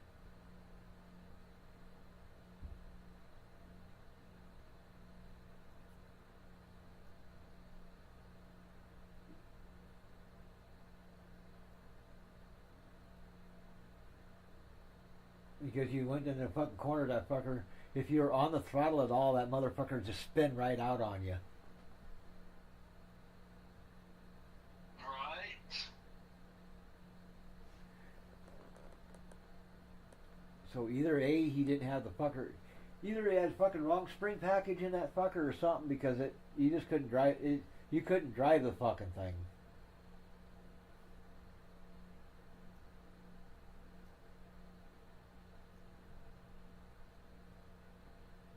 But I only got to run about 5 or 10 laps in the motherfucker before I got in trouble.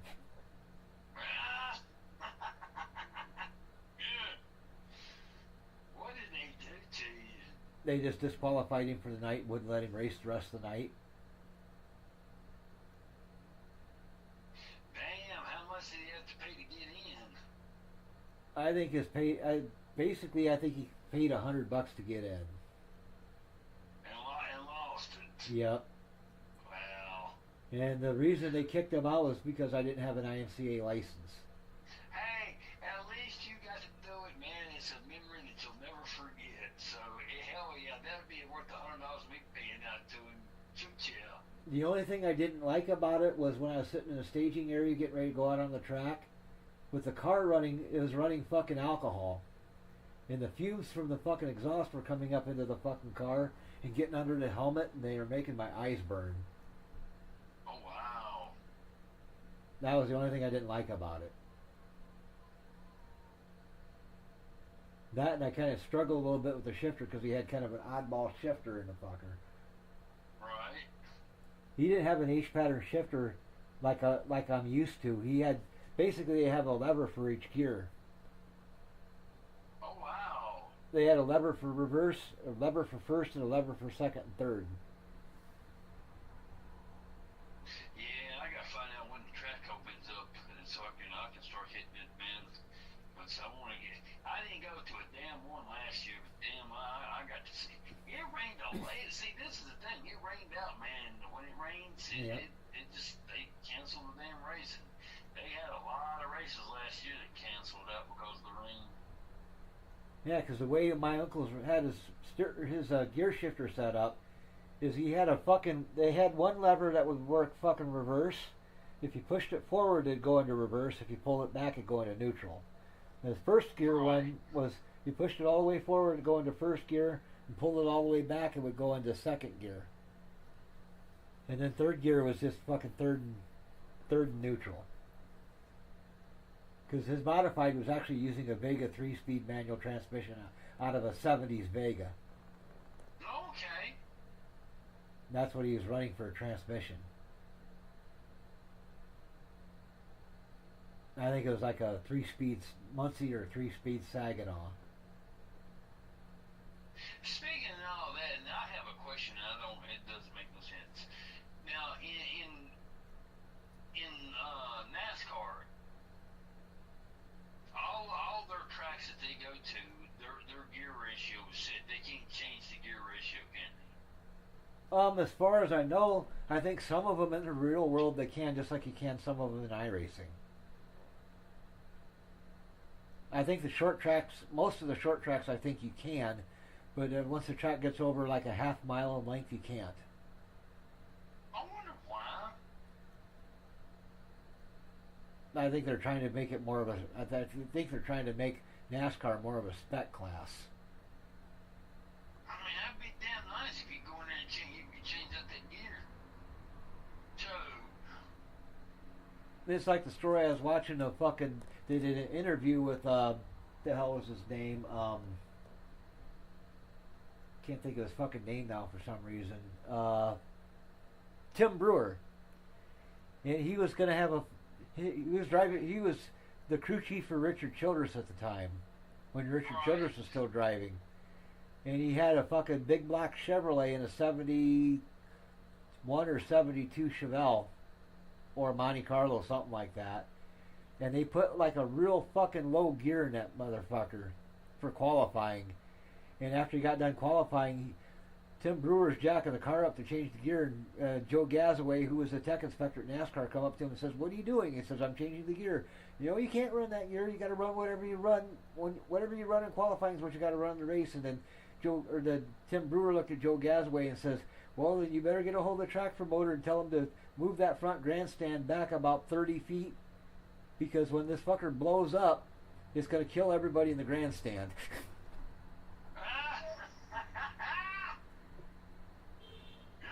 And old Richard Childress got all bent out of shape, and Tim says, "Well, don't worry, I'll fix it."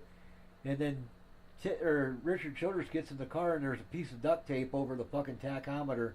And he looks at Tim and says, "What's that for?" He says, "You said you were worried about the thing blowing up from revving too high because of the gear change? There, I put a piece of tape over it and fixed it, so you can't see the tack."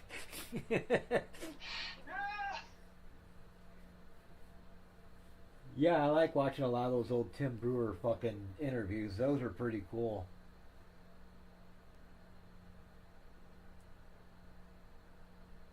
Wow.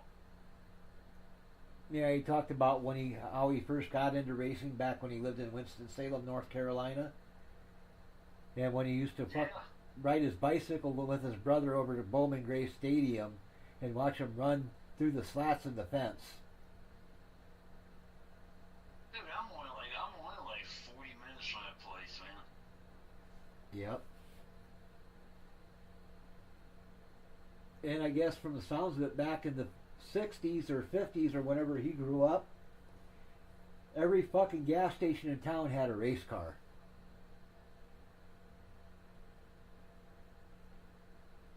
And shit. If I knew then what I know now, dude, I would have went into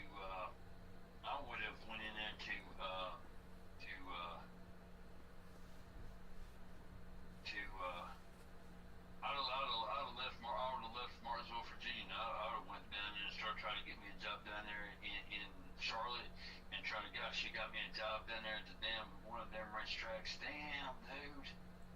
That'd have been a cool ass friggin' job, man. Yeah, Charlotte would be the place to go now if you want to get a fucking NASCAR job. But back in the day, the place to get started was fucking Winston-Salem, North Carolina. Right. Because that's where RCR started, was Winston-Salem, and then later moved to Welcome. Welcome. Yeah, I've been through Welcome many, many, many times. I've only been to Welcome once. That's the beauty of driving a truck, man. You get to go everywhere. And I've been to Kannapolis. If I've driven through Kannapolis, I've driven to Welcome.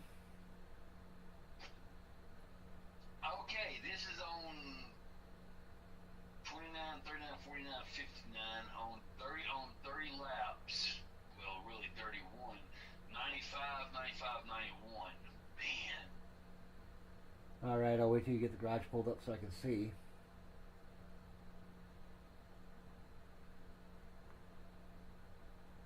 I still need that number to drop.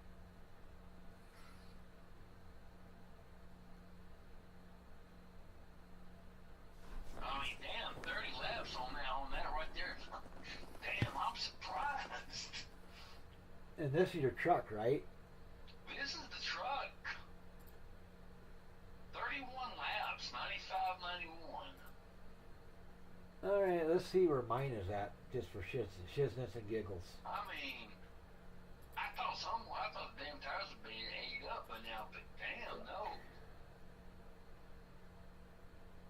I need to get into the right year because I'm looking at 2027, 2020. So for the truck, my cross weight is set at... I gotta get to the fucking correct tab.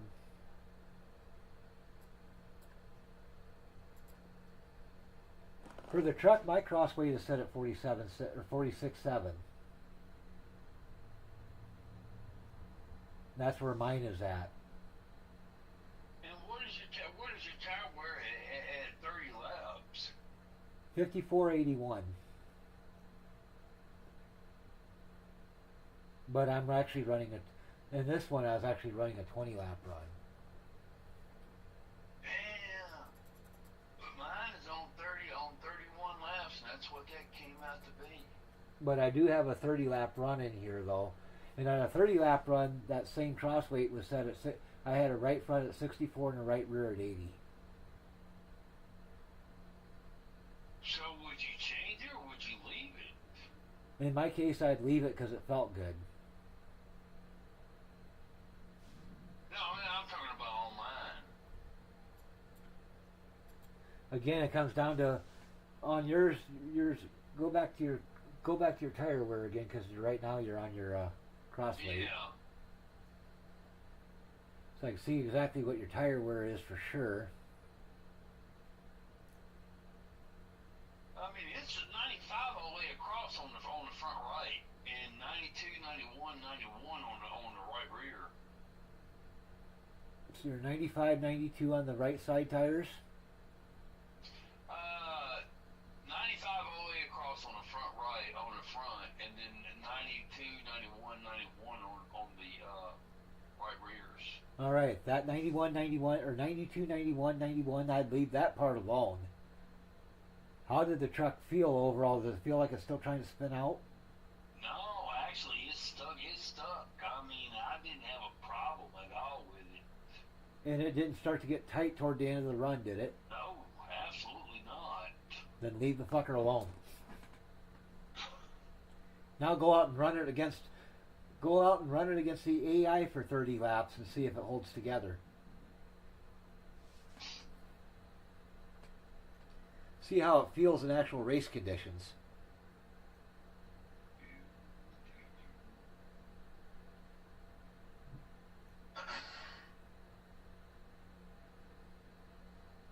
Legal player. Okay. Let's use that to Los Angeles. Yeah, because your tire wear looks actually pretty balanced. As long as it ain't spinning out on you, your tire wear is fine. Now you just got to go out and see if the fucker will do that when you're trying to race against other cars. Yeah, I mean, I was pleased to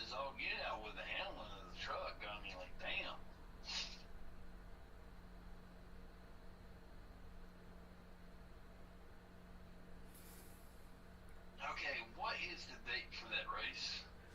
The date is. Give me a second. I gotta pull up my notes here. I know March 7th is not right.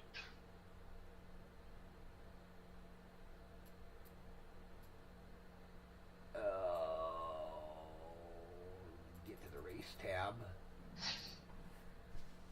March 21st. That would be the 21st, wouldn't it? Yep, it's 21st.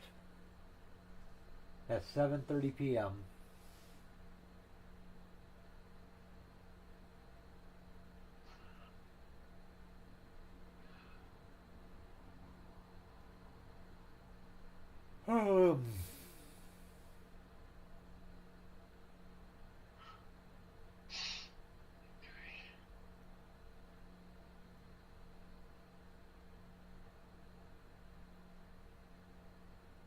What's the weather, you know? I just use default. Okay. Whatever it generates to. But you gotta set your time though. Your time is not right. Oh, it's not. I thought I changed it.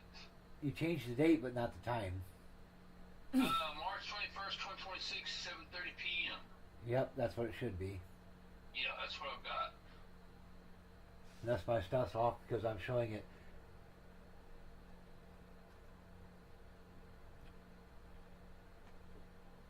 Where the hell is you at? There is the thing.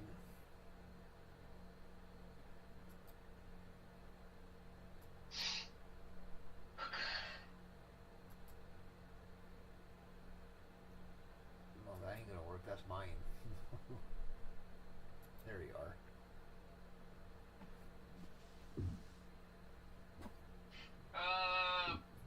Skill spread 61, 61, 63.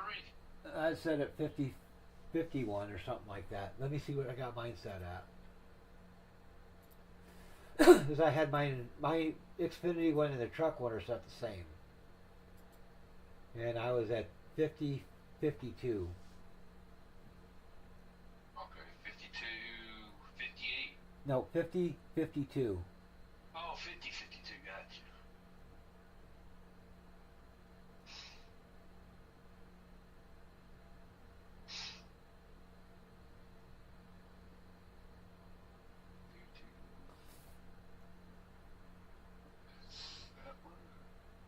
And I had 24 cars on the field with me. Disable car damage, okay. Avoid players, that's right.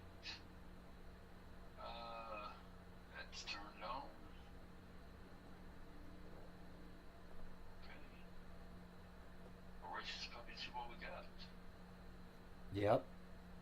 Cheap bubblegum, race them hard. Yep. Time to go out, kick ass, and chew bubble gum. That's right.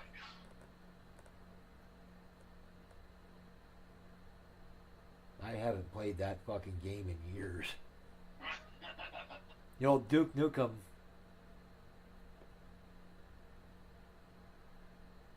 An old DOS game.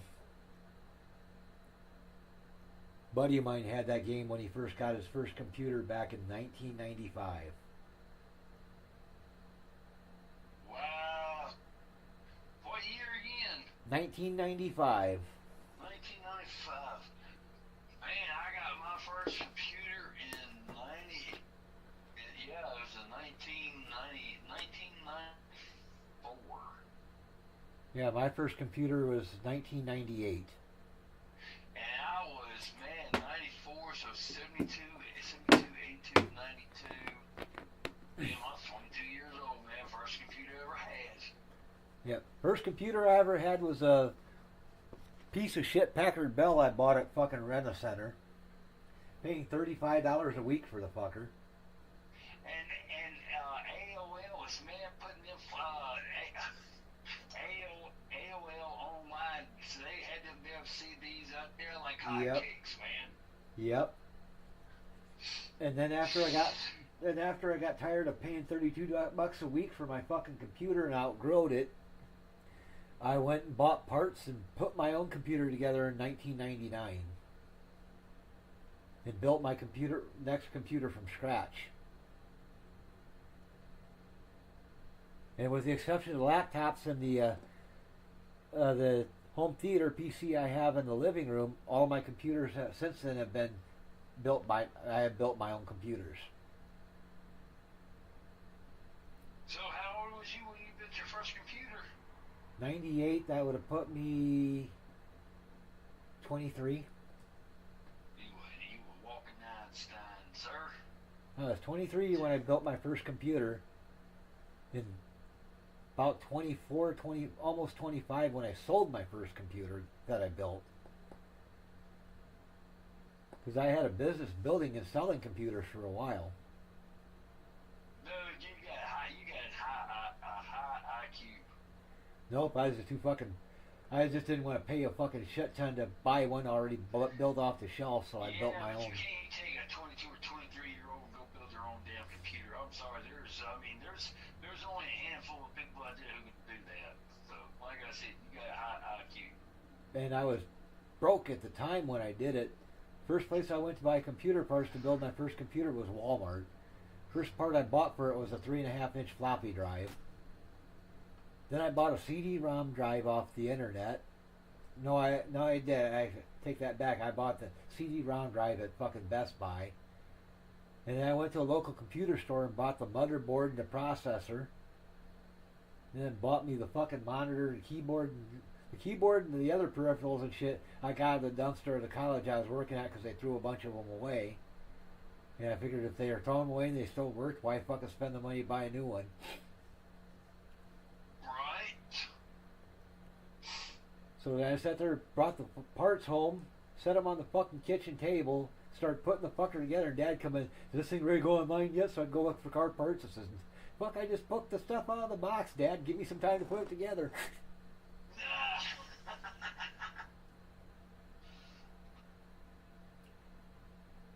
But really, building a computer is not that difficult. If you can put together a jigsaw puzzle, you can build a computer.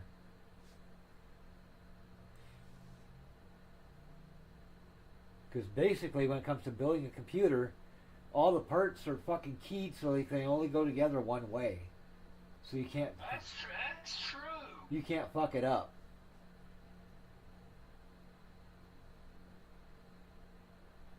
The only way you can fuck up building a computer is maybe when you're trying to drop the processor in the socket for the processor and you don't get the pins lined up, and if you try forcing in there and bend a pin or something or break a pin. That'd be the only way you fuck it up. Right. Or if you don't get enough or you don't get your thermal paste on the fucking heat sink properly, or you forget to take that little piece of plastic off that says remove when you go to put your heat sink on, and it fucking insulates it so it doesn't transfer the heat from the processor to the heat sink and it burns up. That's about the only way it fucks up.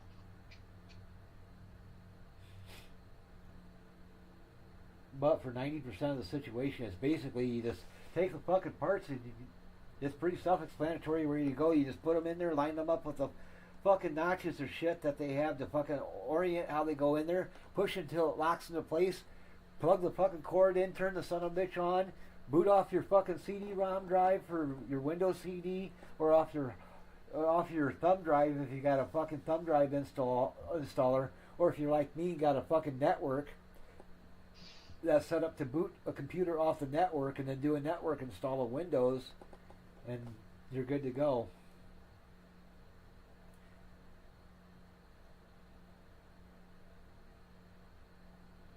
But yeah, I got my internet and stuff in my house set up a lot like most businesses set their networks up.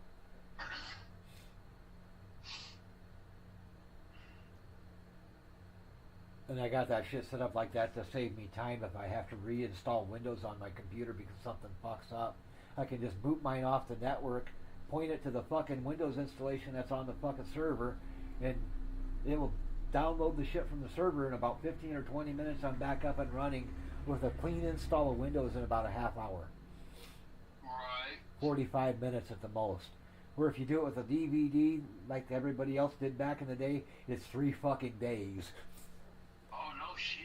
I remember that now. But yeah, I got the idea.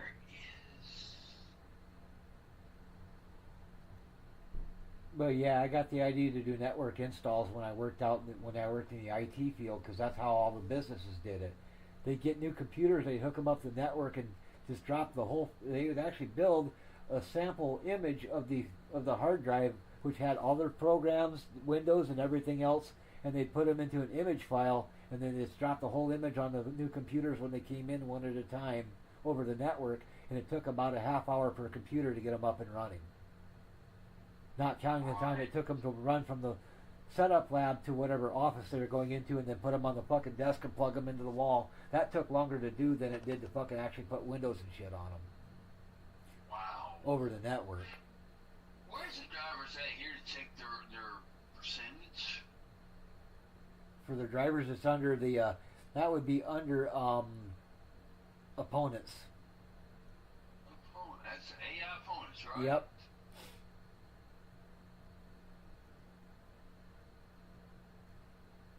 And you can check their skill level right there, right?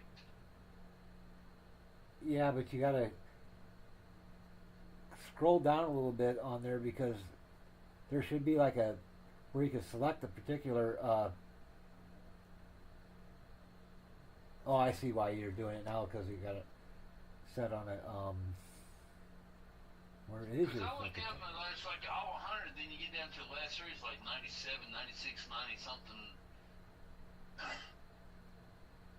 Oh, is where yours says truck practice? You see the little arrow, or the little arrow and then the pencil to the right of it? Right. That's where you find their percentages and shit. You gotta click that little pencil. That way you can edit the fucking AI opponents. Yeah, because them they're all gonna be 50%, right? Mine. I'm still alive, so you can actually see what mine are. Okay.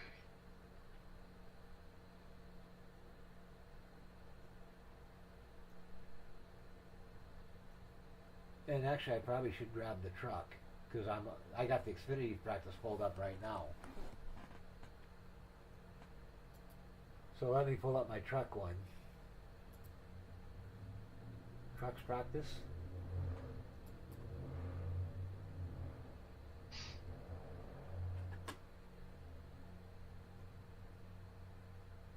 And that's where mine are all set at.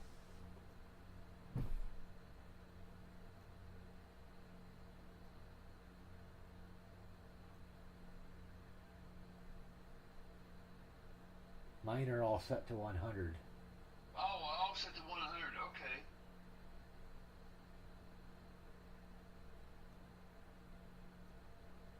I thought they had to be down to 50%. Nope, you generally want their skill level to be at 100%, because that means they're going to be less likely to wreck. If you get below 100%, they're more likely to have a crash, Okay, so I need to. or more likely to wreck you. Okay, so make sure everybody's at 100. Okay, there they are. Okay. And one of these days, I need to teach you how to build a custom fucking opponent roster with custom paint schemes. Hey, you want to do it now? I mean, I'm here. And I don't know if we'll have enough time to do it now, depending how late Okay. we'll stay up, because it takes a while. Yeah, I would love to have it. Okay, now I'm watching races over shit. And what you would do is you would grab a fucking AI roster from Trading Paints and select the one you want, let it download to your computer, then you copy your AI roster folder after it downloads to your computer, and then you go in there and make the adjustments like you did with the fucking percentages, and then you resave it, and then delete the other Okay. one.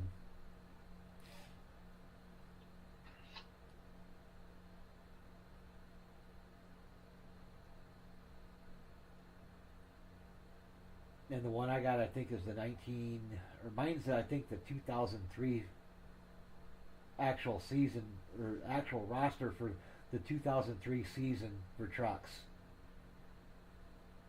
Or 2023 season, something like that. I don't remember what year for sure it is. But mine are all the paint schemes for whatever year it was.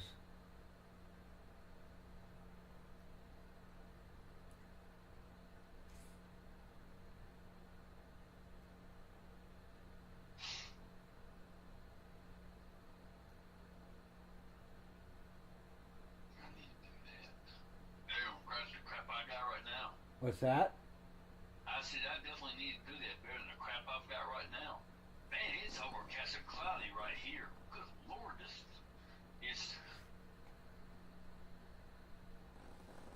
If you're doing trucks, it should be 30 about. laps. Yeah, I gotta say, if you're doing trucks, it should be about ready to get dark.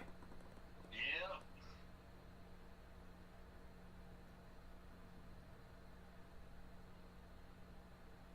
And when you do your happy hour run, it'll probably be dark when you start. Or shortly after you start. I just wish I could get into the same league that you were. I mean, the same split, man. That'd be damn nice. Yeah, we'd have to get a lot closer in iRating though to do that. So either, and right now since your iRating is higher than mine, either I got to do a lot better than I've been doing, or you got to do or start doing a lot worse than you've been doing. Yeah.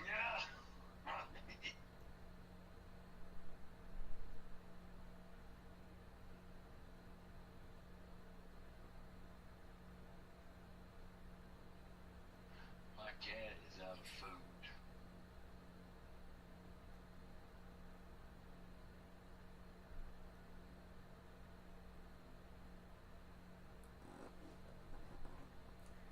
Now remember, these guys are going to really check up going into the corner, so don't drop kick any of it.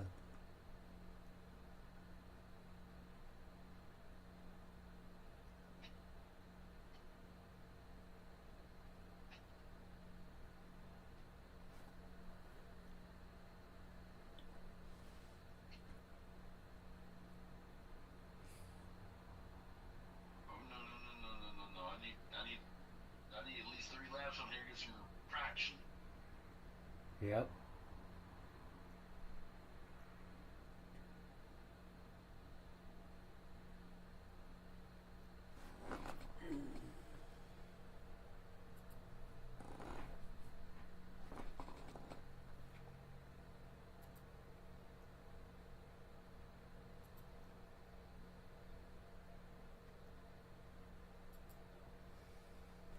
Oh, that's much better now. The world is clearer now that I put you at 1080p. Ah.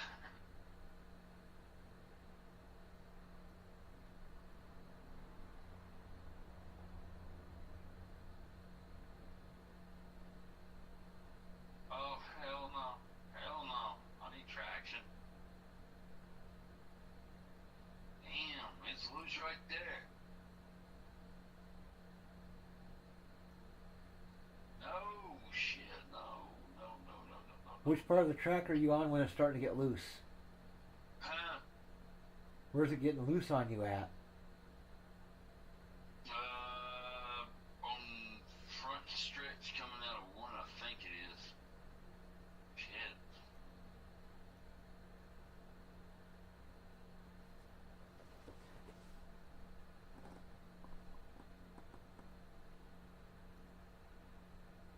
I hope I can catch back up. I don't know if I can or not. Well, catching back up ain't that big of a deal if you can't. Because since you're going to try to catch up, you're going to be pushing the fucker harder than you would by yourself. Right. The only problem is being back here like this, you don't get really any practice to how to deal with cars around you. Right. Yeah, it's like on the front stretch, man. It just wants to break loose and go down the track. Oh, yeah, right there. Oh, yeah, you'll see where it breaks right there. That is bad right there. And that's on the front straight? Yeah. I'll keep an eye open for it and see if I can see it.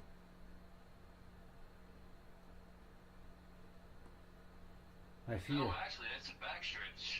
Yeah, that's actually the backstretch. Yeah, I've lost the field right here. I mean, it was handling good just now. I mean, just, doing myself, but for some odd reason, it's just like I cannot. I had no problem on that 31 lap run right there. This right here is just like, damn, I cannot get no. Yeah, the track might be colder now.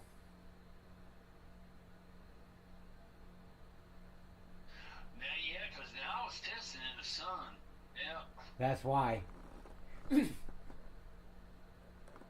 testing during the day, and right now you're doing it. It's just about ready to get dark, so the track's cooler, which is going to make it have more trouble fucking hanging on to it. Damn, how you dial that in? Exactly what you're doing right now.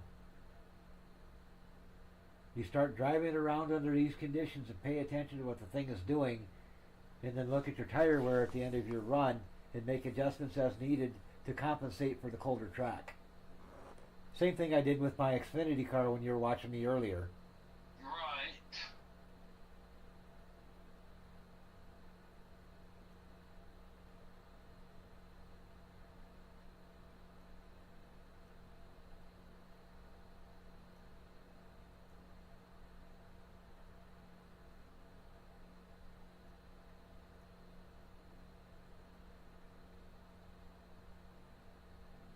Yeah, that handling freaking sucks.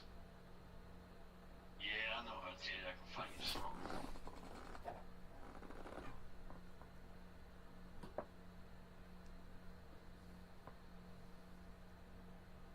Yeah, it's looser than a goose. I'm telling you that straight up.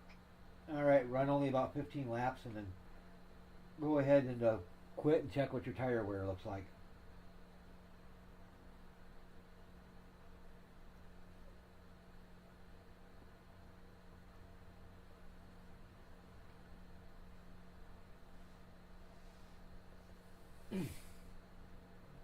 So when you're trying to dial this in, you don't have to run the whole 30 lap run if it's not handling good now. If it's handling like shit at the beginning, just only run about half of the run. Okay, and then start dialing it in. And then make adjustments based on what you're feeling. Okay. And then go out and do another 15 laps if it feels, and see if it feels any better.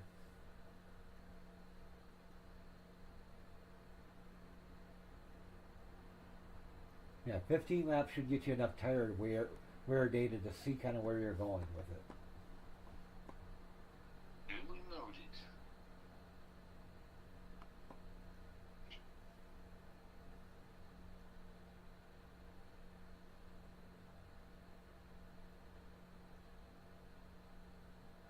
Yeah, shit, man. I keep going like this. Hell, I'm gonna get lapped. Your lap times actually ain't that bad. You've only fallen off about 3 seconds from your best lap time. Well, I'm telling you straight out now. Oh, no. Look at them all now. Yeah, you got to really watch the entry to turn 2 or turn 1 to make sure you get them in at the right angle. That's the biggest thing coming through that fucker.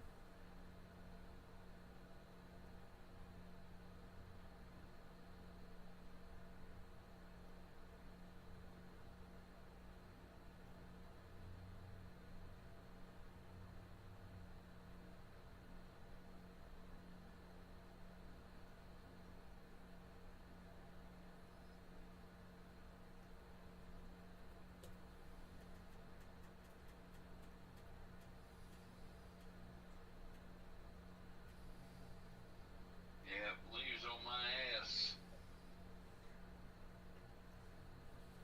For now, that's fine. Just let him go by. Oh, if he gets yeah. up.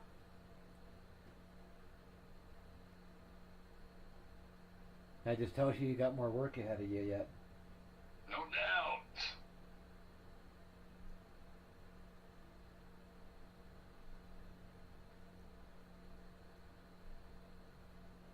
Nope. Spin out. That's why it's so important. No.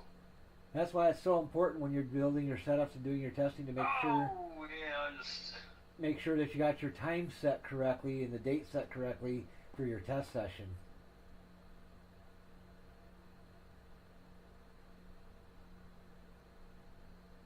Alright, you just found the fucking loose spot of fucking turn 2. Right. The same scenarios I was having trouble with earlier.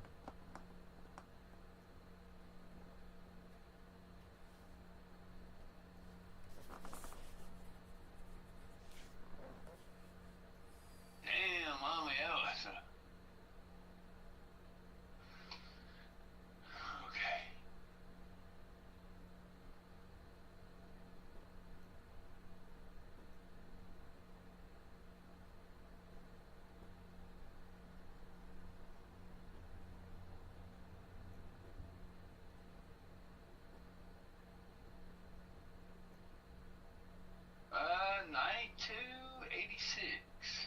All right, jump to your cross weight. See where your cross weight's at. Well, hell, no damn wonder. This is also. Oh, damn, Chad, what the fuck? It's lit up like a damn Christmas tree. Yeah, something got fucked up. Did you save your setup? Oh, the reason it's celebrating stuff like Christmas tree right now is because the race is still going on. You have to actually restart the session. Oh, okay. Or reset the session, not restart it. So you got to jump out of the garage. Right. And then go up to the part where it says race or whatever. And hit that left arrow button.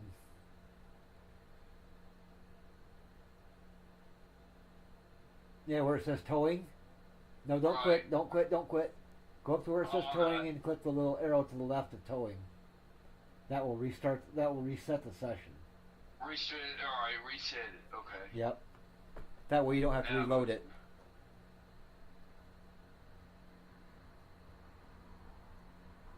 Okay. Hit it again. Okay, everything's right now. Okay. Yep. Now restart session. And then check your shit. Yeah, it's right. You're at 40.9. You're at 1250 rear tire, or right rear spring's at 1250. What's my right rear spring at?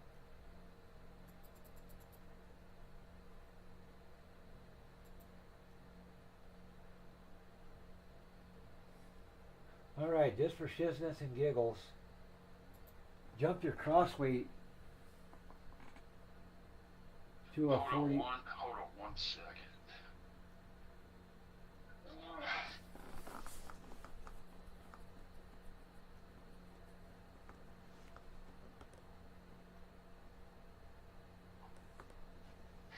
I need to feed my cat real quick before she goes. Okay.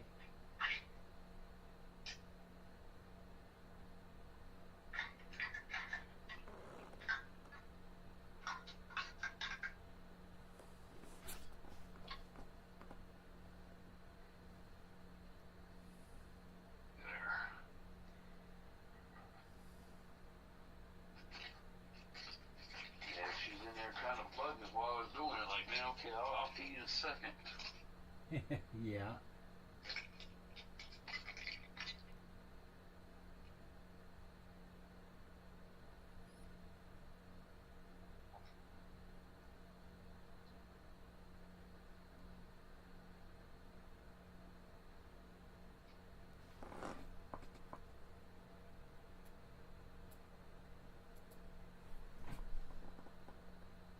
What are your tire pressures at?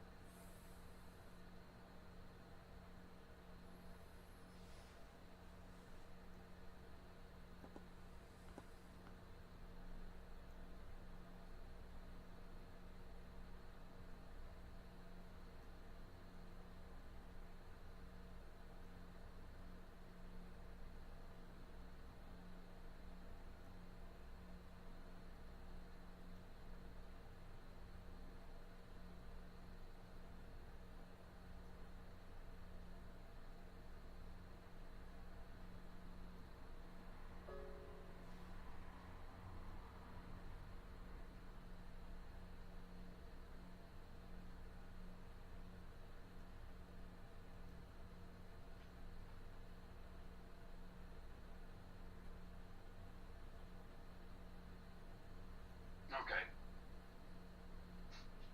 Alright.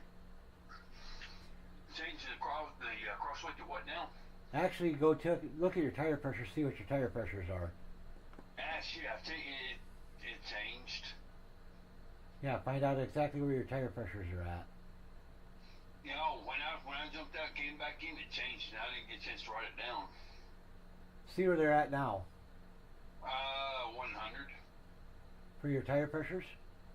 Yeah. No, that's your tire wear you're seeing. The pressures right now you're 35, 50. 50, 50, 35, and 35. All right. Set the left front to about 35. Right front to 50. Actually, the tire pressures look pretty good.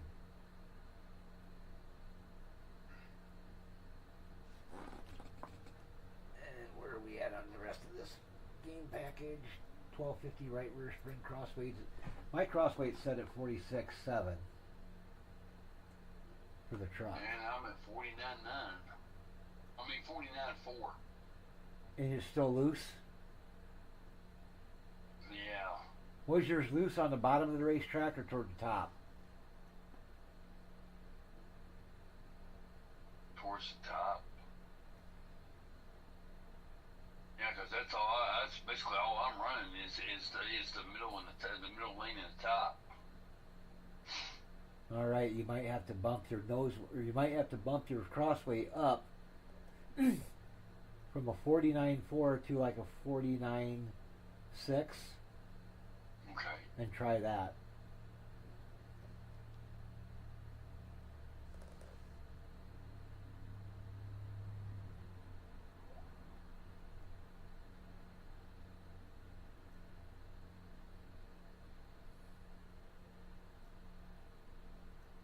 Okay.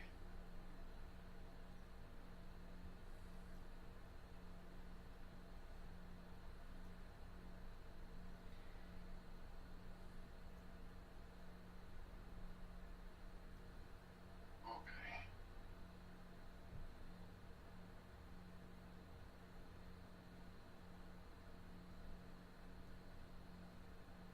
Okay, go do this again for 15 laps to see what this does. Yep. 10 or 15 laps somewhere in there just to get a feeling for what the thing is going to do and see if your tire wear is getting to where you're getting more wear on the right front.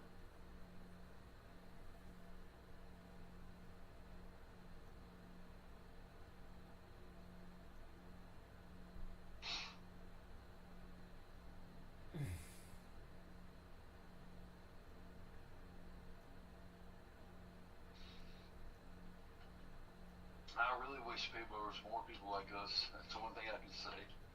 They'd have a lot better races if they did this shit. And so would we, because they wouldn't be wrecking us out.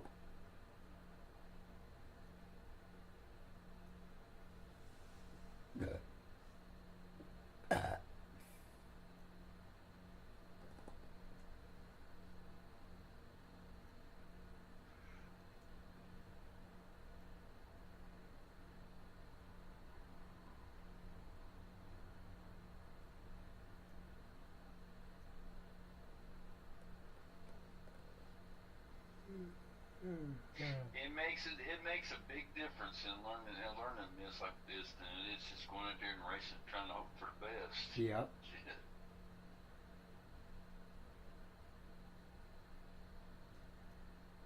And the pace car's off. That's like my dad used to always say, whenever you're doing anything, whether it's racing or anything else, always follow the 6 P's.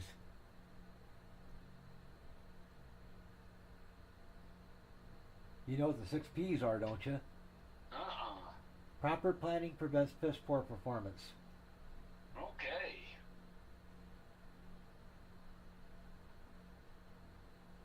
No, hell no. No. Shit. That did not work. Still loose? Hell yeah. I'm not sure if it was me or... Try it again.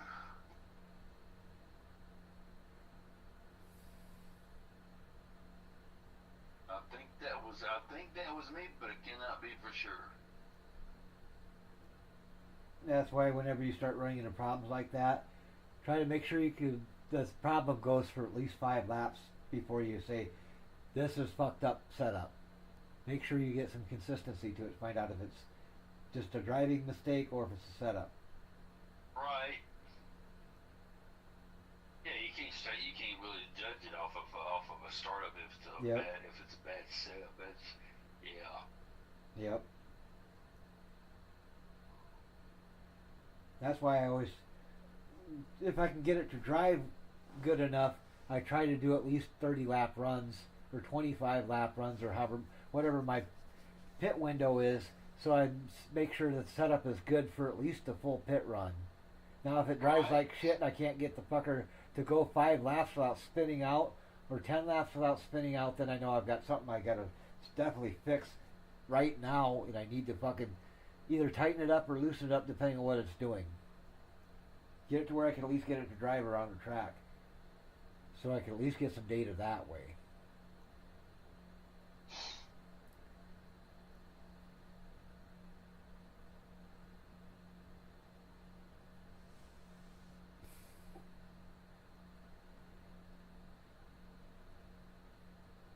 And also, when it's getting loose, is it more throttle-induced oversteer? Oh, hell, I cannot. Damn. It's funny. God damn it. Shit. It's too much. I know it's too much damn throttle. It's got to be it right there. Also, it looks like it's starting to break loose on you because you're getting a little bit too low in the corner. Try staying up a little bit higher in the when you're coming into turn 2. Okay. Because remember, the bottom side of that racetrack, it's really, really fucking loose because you ain't getting no rubber down there. Right.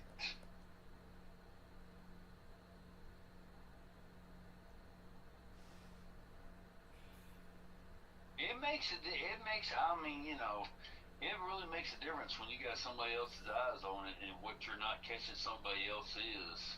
Or, if worse comes to worse, throw me your setup in an email and I'll throw it on my truck and I'll take it out and run it. And see if it does the same thing to me.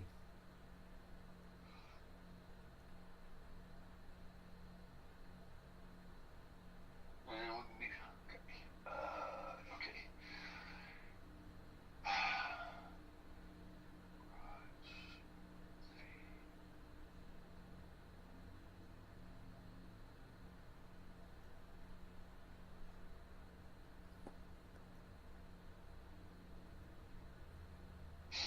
To save it, it says the file non-SS baseline already exists. Do you want to override it? Change it to something else. Okay. Gotcha. Change it to Darlington setup. This is. Name it Darlington or Race or whatever.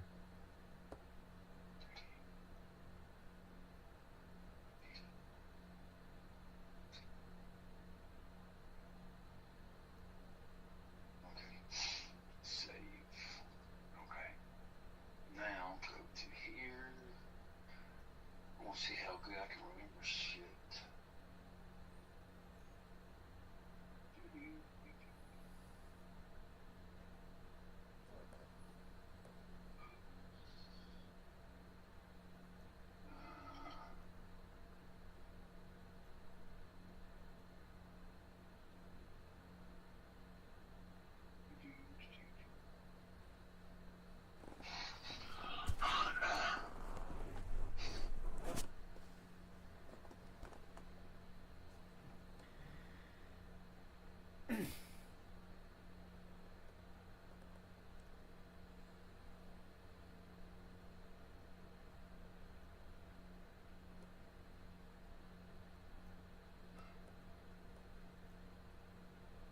Okay, I sent it. So it should say 3/18/26 test. Alright. So I'm hoping that will come up to what I want. I mean, it'll come across. If not, then I'll resend it. I gotta get to my email here. Give me just a second.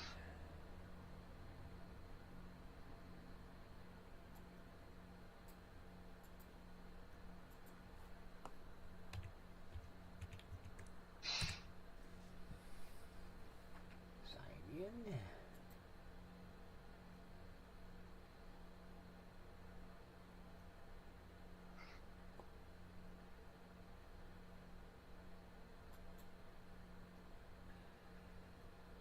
Okay, that's the Las Vegas setup. Yep, all I've got. You sent me the Las Vegas setup, is what you sent me. Yeah. Okay.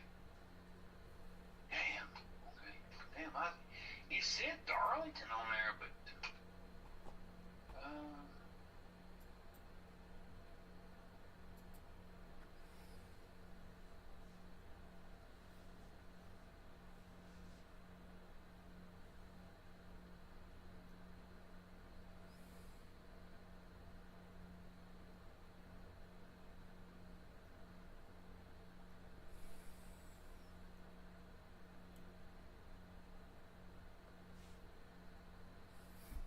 Goddamn phone. Sorry if I killed your ear because I knocked the damn phone on the fucking floor. right. Okay, so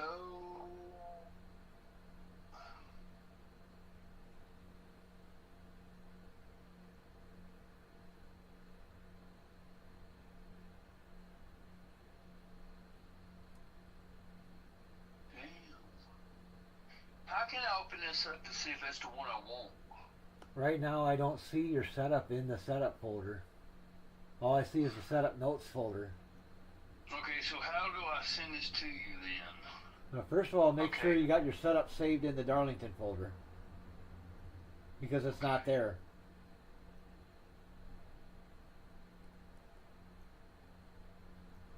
Oh, maybe that's why. Well, shit. Yep, so go to the garage, Okay, save, I did. and then make sure you're in the Darlington folder. Okay, hang on. I don't know why the hell all that's in there. That should have been up. Yeah, but right now because you're in miscellaneous tracks, so you got to go up a folder. You got to get to your Darlington folder.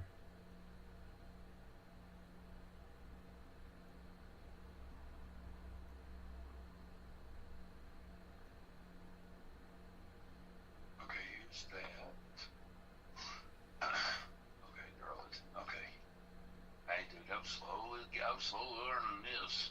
Okay, so it's 3/18/26, and this test save. Okay, now go to my.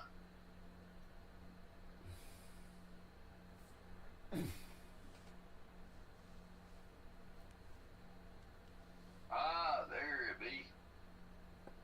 Okay, Now just attach it and send it. right. Okay. Yeah. Okay. This again. 3 times the charm.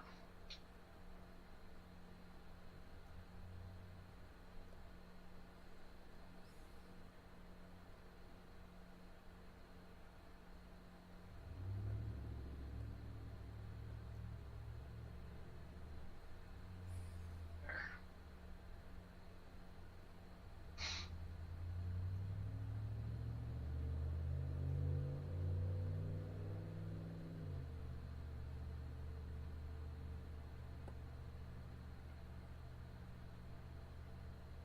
All right, let me check mine here, see if I got it.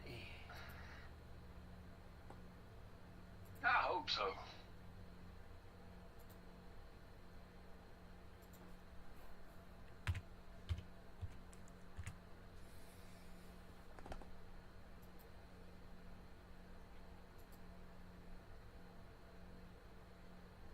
Oh, but this third time on here, I can do this without spinning out. Goddamn fucking phone. All right, the one you sent me is you sent me the setup notes file here. Did I?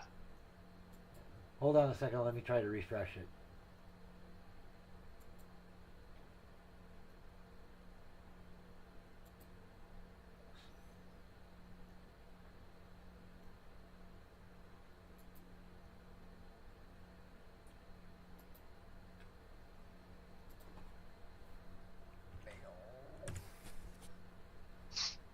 Sign in.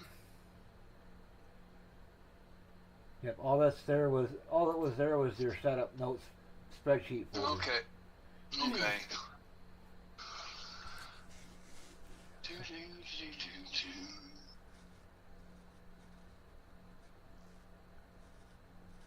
And go, go, go. try to resend it again. I am.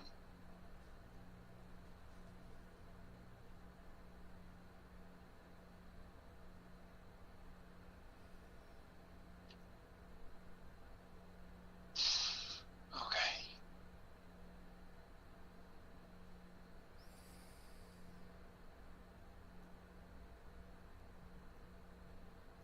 Now this is really weird because I won't let you look at what I'm sending. So when you catch it, when it catches up, let me know.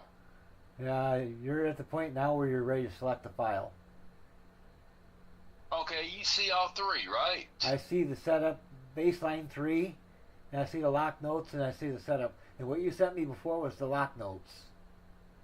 Okay, well, this is what I want to see, and then you see where it's highlighted under baseline. So You haven't clicked it yet. At least here you. okay, here it is, non-SS baseline 318. I'm hoping that is the one I'm looking for. Yeah, right now you haven't selected it yet. There it's selected now. If you click open, and now send. And now I just gotta wait for MediaCom to fucking get it to me. Oh, MediaCom. I got the same thing, man, as MediaCom. There it is. I got it now. Okay. Download. Well, 4 times charm.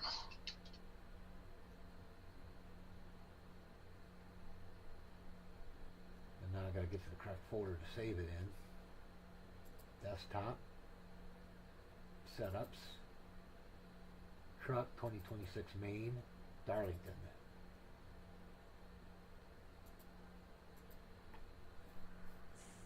Robert setup.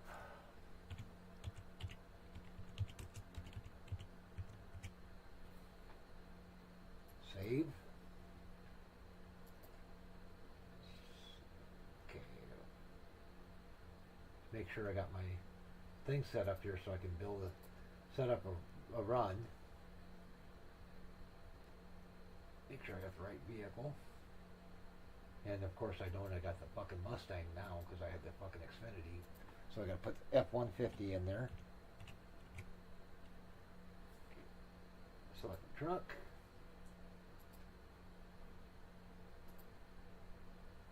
Trucks practice.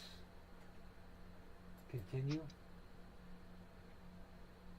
Set the time.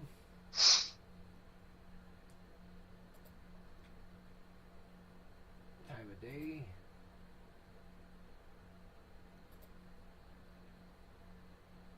Find out what time we gotta have it for sure. I think it's 7:30 p.m. Yeah, that's what I done, man. Is you gotta say I gotta run that hotline up there. Where the hell? I gotta get my time set properly. 7:30. All right, now I should. Hey, at least I made a laugh too without spinning out. No, I'm still streaming, so you'll be able to watch me drive your setup once it launches.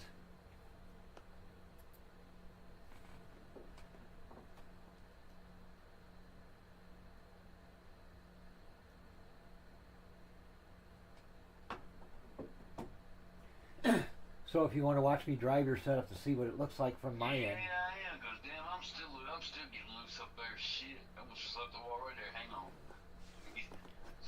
God damn. Oh, me oh my. You.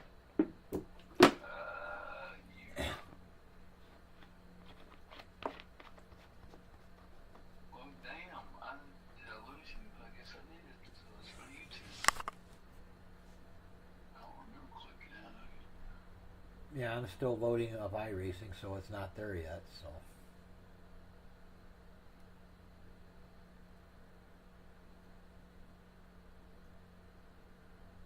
Alright, I got you right there. Yeah, I see it. 75%. I'm at 99% now. Now it's finally loaded up, And then here, go to the garage, my setups, 2026 Maine, Darlington, Robert setup, apply. Actually, I'm going to pull your setup up and just double check it real quick, make sure there's nothing that sticks out that says, hey, we're a fucking problem.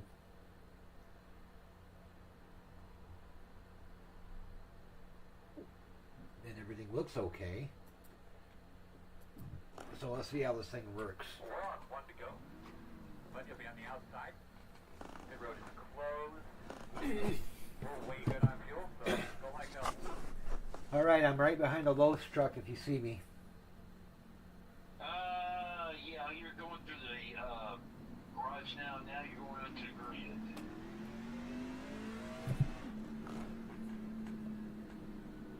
I'm on my pace lap.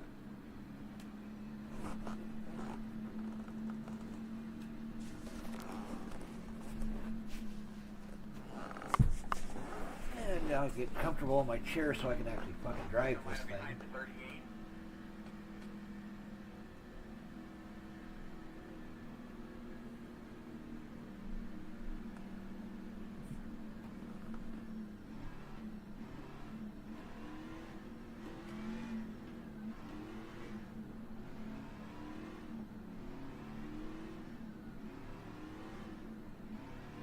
That should warm up the tires enough now.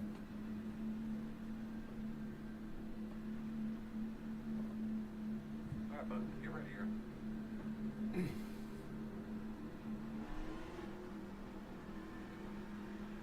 Alright, boss man, pace car's off. Get after it.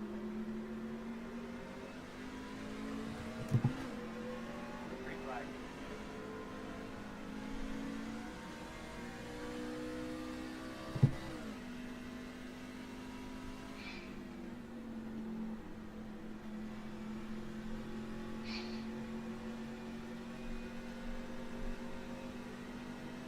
Outside, two right outside. Outside one. Still out there. Two outside. They're all around. Fucking damn it. They're high, side, engine door. Still there. Where the hell am I?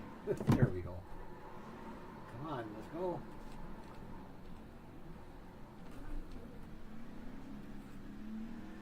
Damn. That wasn't the setup fault. Oh, wow. That wasn't the setup fault. I fucked up. Oh. I hit I hit another truck. 9, 6, 8.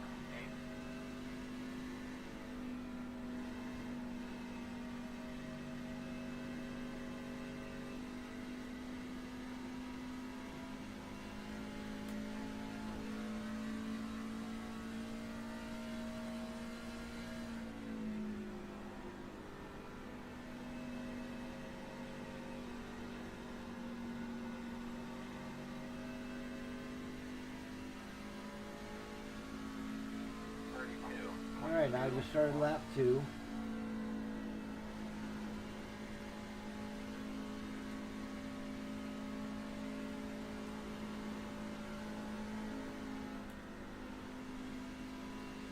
Speed 1 is the fastest on the track. 32.016. Speed 21 is the fastest on the track. 32.011.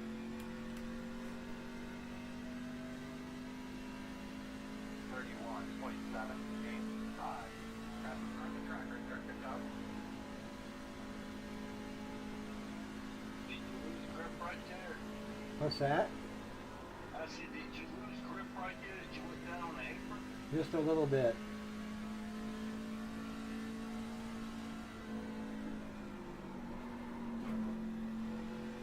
But it is tight through tight through 3 and 4.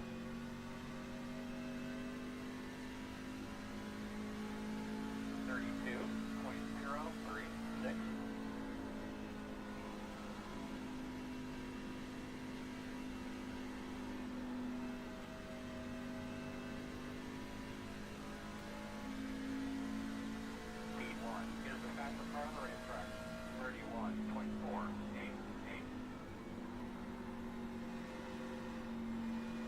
Yeah, she's a bit tight to 3 and 4.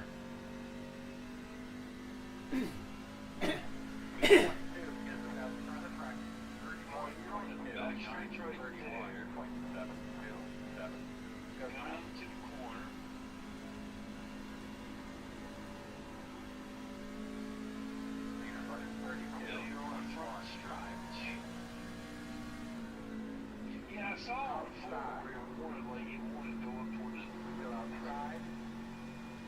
Yeah, it's a bit tight through the center of 4. But other than that, it don't drive too bad. It's a little tighter than my setup is.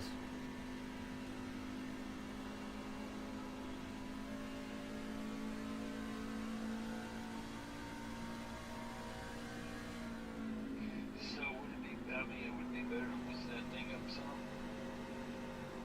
You might want to. But you're going to have to be careful with your throttle coming out of 2. Oh yeah, absolutely.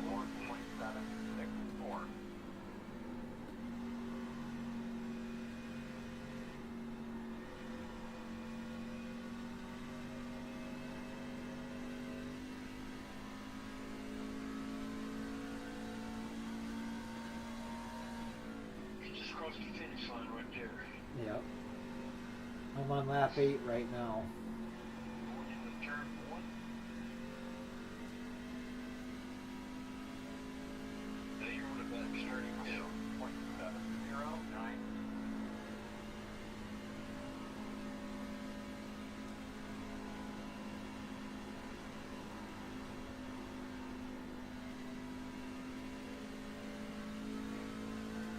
So I guess it was me that was just too damn hard on the throttle. Outside, clear. And I just spun myself in the 50, or the 45 truck out, or damn near spun out the 45. You can do it. You definitely can't hit anybody, that's for sure. 35.984. Yep, I see before I see where you hit 45. And that's because it was too tight through the corner for me. Yeah.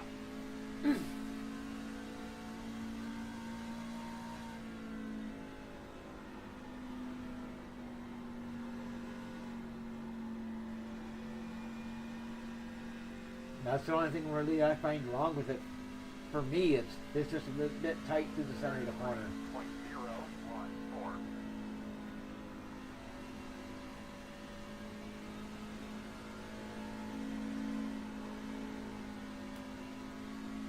Like this last lap here I just did, I come through turns 1 and 2 nearly wide open. I just had to lift a little bit coming out of 2 so it wouldn't fucking get loose.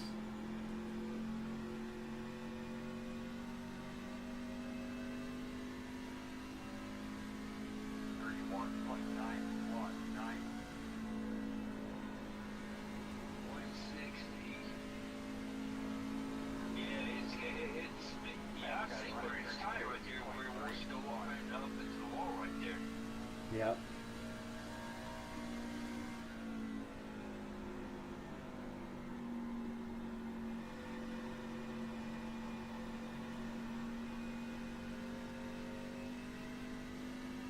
That's the only thing I find wrong with it for me right now. Otherwise, other than it being a little bit tight through 3 and 4, it's a little bit looser, or it's a little bit tighter than my setup, but not much.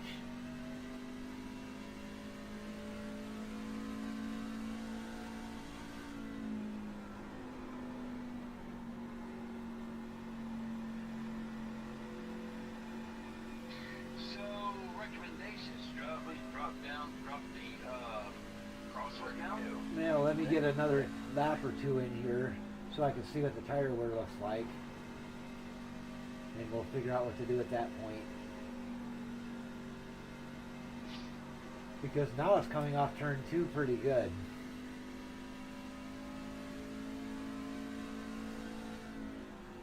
Oh yeah, you got like 14 laps in.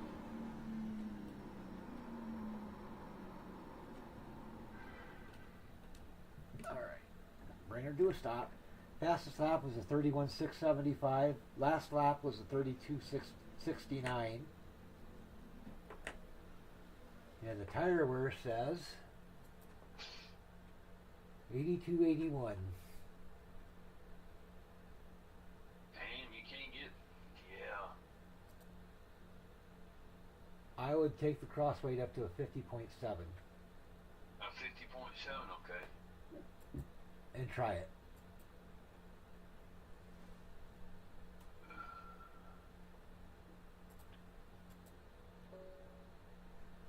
Okay.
Oh, you said 50.7. Okay.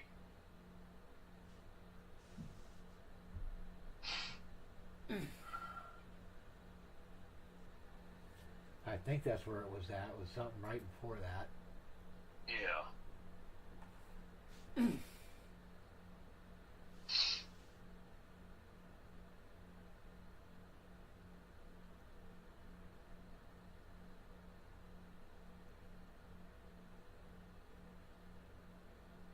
And then see how it feels now.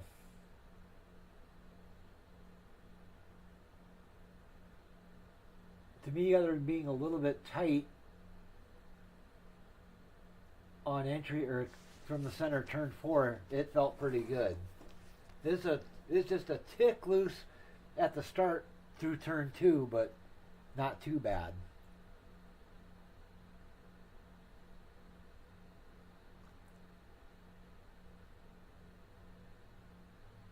And you're going to be getting about to the point now, based on the tire wear, that you're going to be a trade-off between being tight through 4 and loose coming off 2. And it's going to be the old adage of pick your poison. Right, yeah, I knew that was coming, what she's getting ready to say right there. You're not going to get her 100% perfect, so you're going to have to pick whatever ill you want to deal with and just deal with that fucker. And you're going to have to adjust it based on your driving.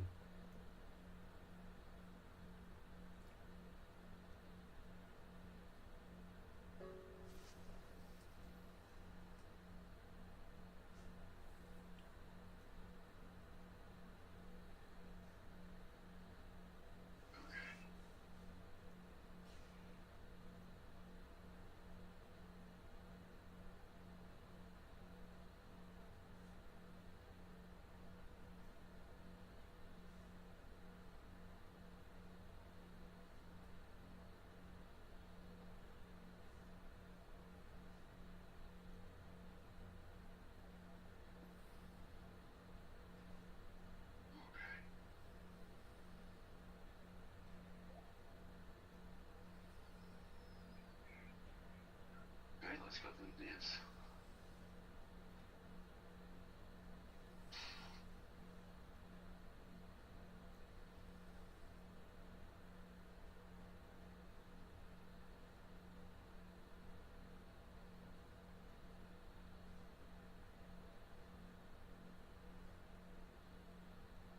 Okay.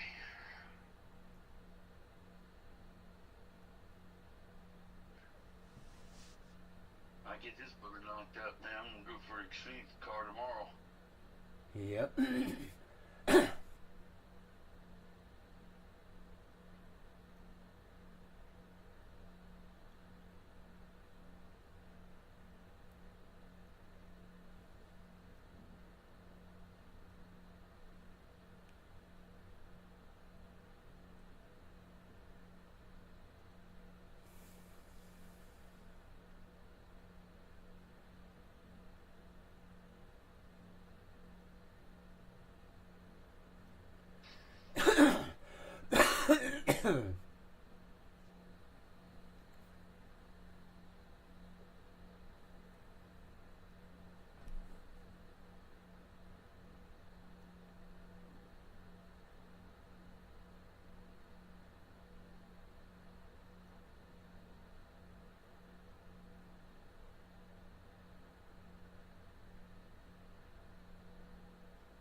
don't stop. Don't. You ain't doing that. It's that damn low line. I get there every damn time. Son of a bitch. Yeah, you're just gonna have to be aware that the low line is loose and try to stay off the low line as much as you can. No kidding.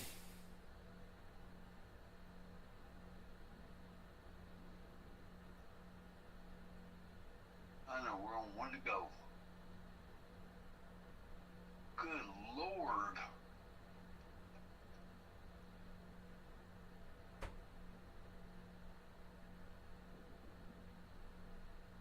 I mean, I know it's me for sure now, because I mean, damn, you've done it no problem. So it's just like shit. I just gotta stay off that low line. Well, that one lap I did have a little trouble where I went down low on the fucking bottom, but then I shot down toward the apron. When you asked me about that, that's the only trouble I really had with it, other being tight in turn 4.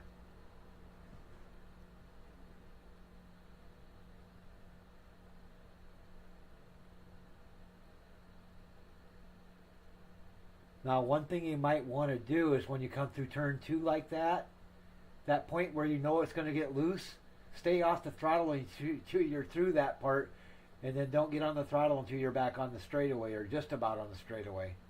Right. And wait till the wheel is straight before you get on the throttle. Like I said, this track you got to drive this, like I was telling Emily earlier, this track you got to drive like a short track. Don't get on the throttle until your wheel is almost straight.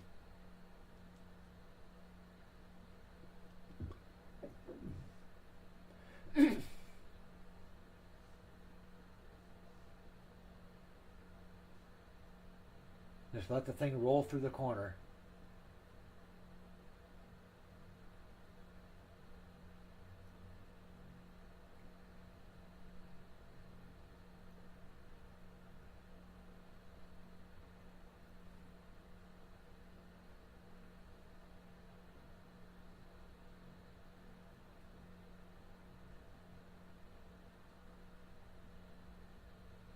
There you go. That was pretty good.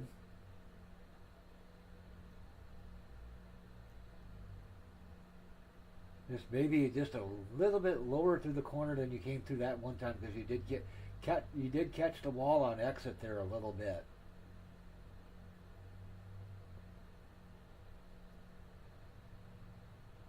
But it wasn't enough to give you a 1X.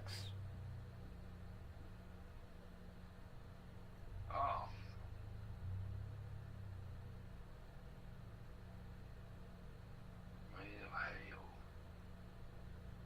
Yeah, it looks like it's doing a lot better through there now.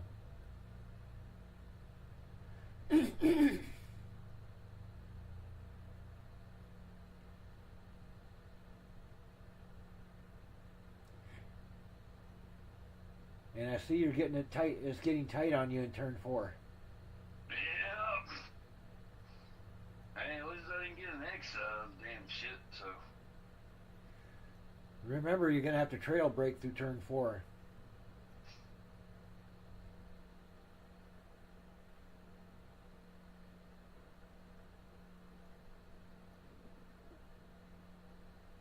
And you have to slow down more than you think you do to get through turn 4 clean.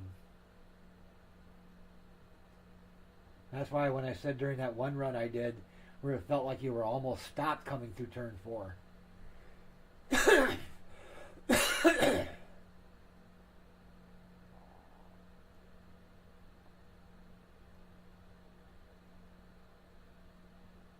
But you're definitely coming through 2 a lot better than you were. Well, you know, this is the weirdest damn thing. I'm lap 5 into this, Yep. and tire pressures came up. I know that for a fact because it's not as slick as it was going into these corners. Yep. The tires are heating up, so they're getting the pressures are building up. Yeah, that's the problem. That's the problem right there. Because now, I mean, I'm going in these corners. It's not a problem of holding it, you know, from the center up. So. That being It's the just case. sad because they're already on like the front stretch, on the back stretch. I'm just crossing the start line.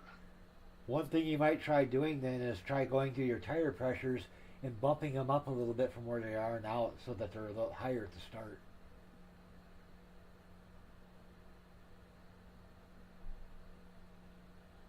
So would you stop now and do that? I would try it just to see what it does. Yeah. And then run about 10 laps and see 5 or 10 laps after you do that to see if it feels any different. And if it feels good, then go out and run your 30 laps and see what your tire pressure or tire wear looks like. So 50 to what? 52, 55? Actually, let's see what your tire pressures are at right now.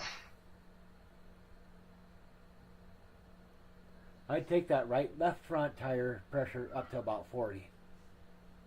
The left front? Yep, take the left front up to 40. Leave the Okay. right front alone.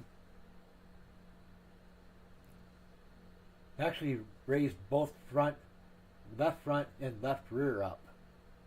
Okay.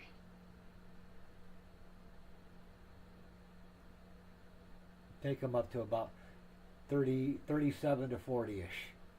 I took it to 40. Left rear, take that up to about 37. Okay. 38, somewhere in there. Okay. And then try that and see what it does. Leave the right sides alone for now. Okay.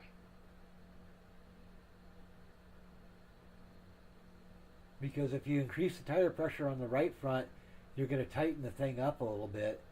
If you raise the tire pressure on the right rear, you're going to loosen it up more. Right.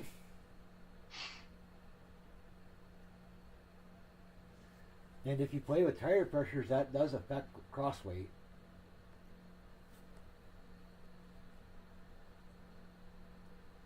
Just like spring purchase do. It's just Oh, absolutely. it's just a lot finer tune adjustment than just going off the spring purchase. Spring purchases are a big change to cross weight. Tire pressures are a very, very small change to cross weight.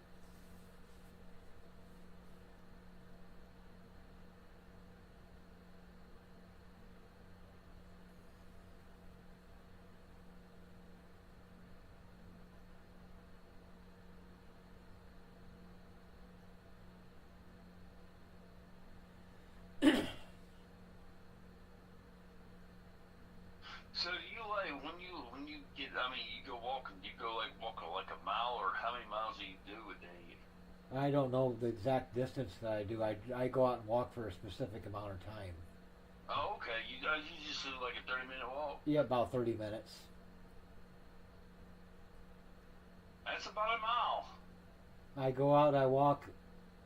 I go up 3rd Avenue from 15th Street to 22nd Street. Then from 3rd Avenue and 22nd Street, I take that down to A Avenue, and then I take that back to 15th Street, which is however many blocks that is, from 22nd to 15th, and then the A Avenue back to 3rd Avenue back to home.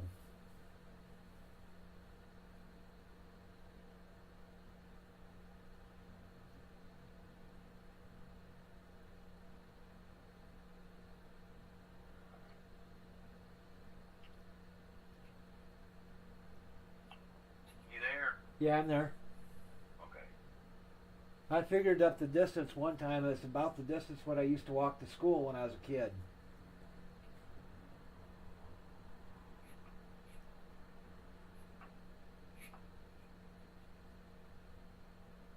Yeah, I figured 30 minutes is like a mile.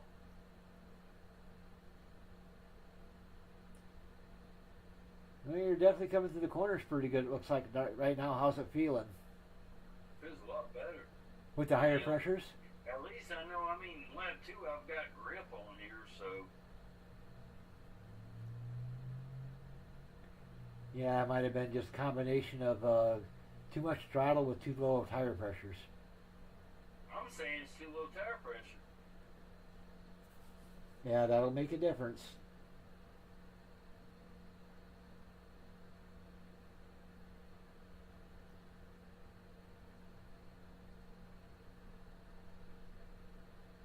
Yep, so if it feels pretty good, go out and run your full 30 laps and see what your tire wear looks like. That's exactly what I'm going to do. And if your tire wear is pretty balanced or pretty equalized, and it feels good, call it good. Right.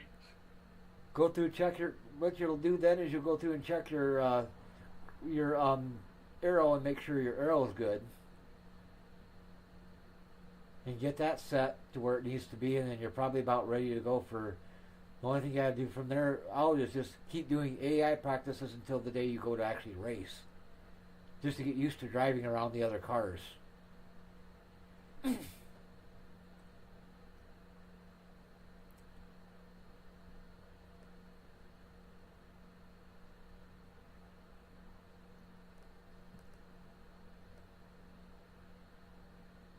Then we'll give you a few more laps here and we'll see how you're doing for fall off.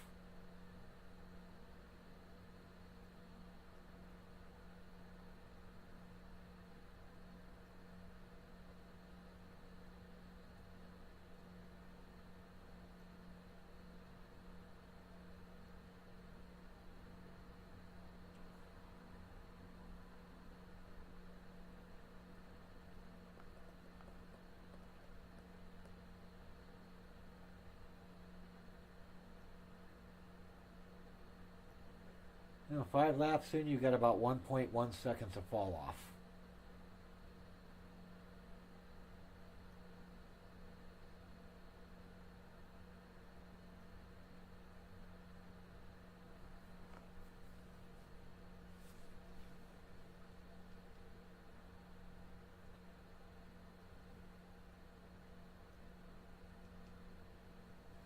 Damn, okay. I bumped it up some. You get a better lap time? I did.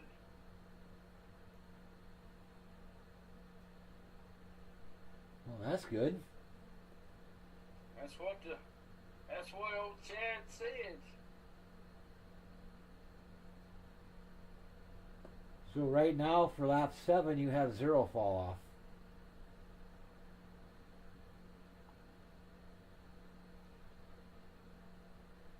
Because your last lap time and your best lap time so far are the same.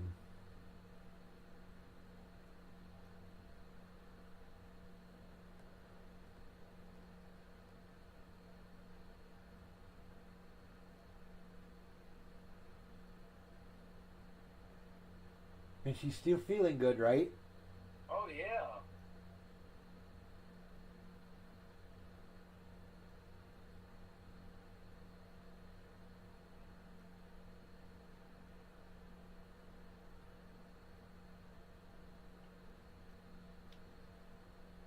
Now when you get to lap 30, try pulling onto pit road.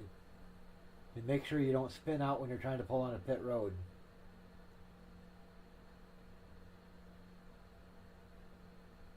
Because you might need to adjust your brake bias a little bit to give you control coming onto pit road.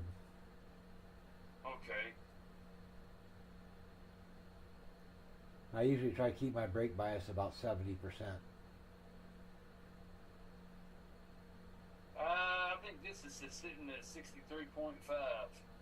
Yeah, when I have my brake bias that low, I usually spin out coming on pit road when I'm trying to slow down to not hit this pit road speed limit. I'll usually spin the fucker out if my brake bias is that low. Because I lock the rear brakes up.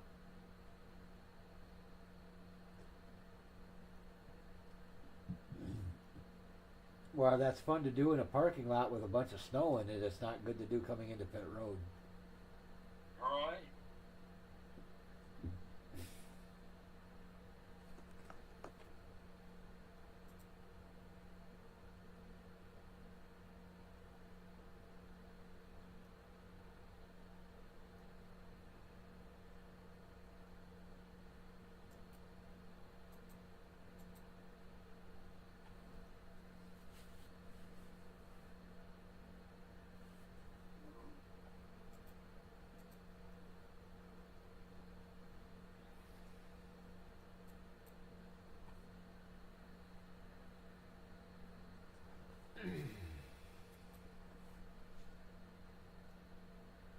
Well, since you got a few laps to go yet before you're ready to pull off, I'm gonna go get my supper out of the refrigerator and start letting it get ready to thaw out so I can make myself something to eat here in a little bit.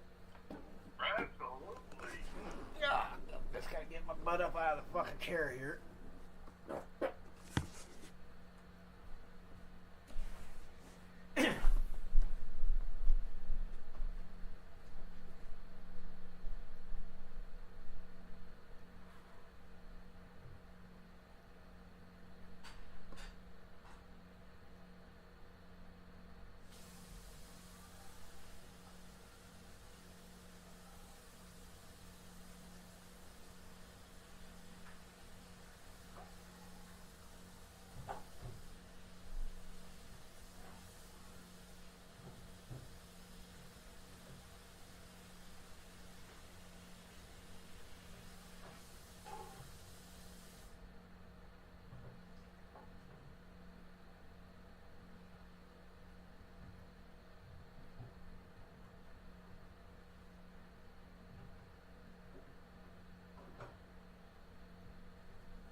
How's she doing, Robert?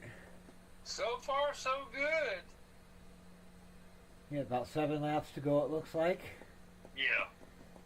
Is still feeling good through 3 and 4? It's not getting tight? It's got tight once, but that's it. That's the only time I've came up and hit the wall. And she's still good through 1 and 2 and it's not getting loose on you? No. Well, that sounds pretty good, like a pretty good deal. So if your tire wear looks good and it feels good, you might be ready to move on to your aero after this.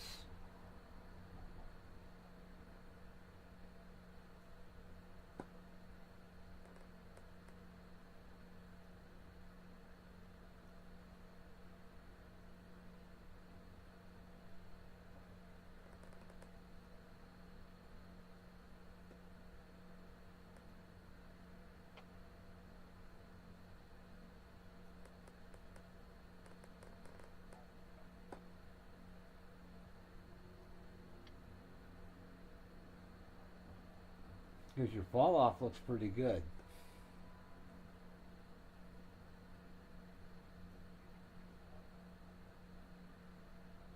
You're almost to the end of the run and your fall off is only about 2.2 seconds.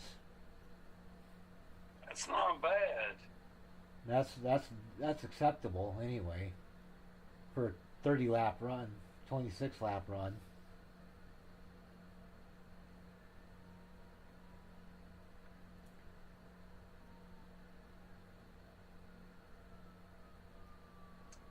See, it wants to get loose right there.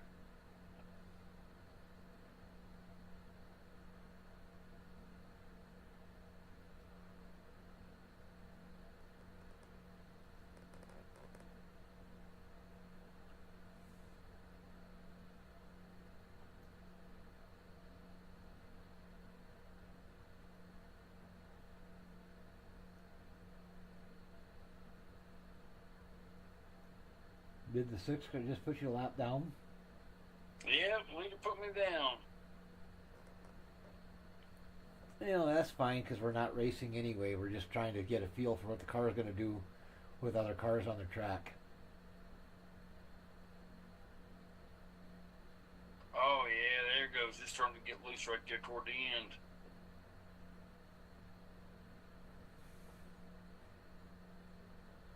And that's probably because your tire pressures are coming up as they start to heat up.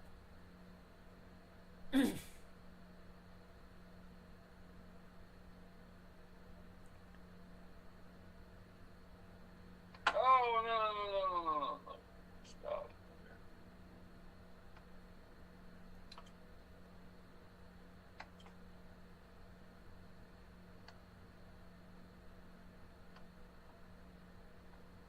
Yeah, right toward the end. Yep, start getting really loose.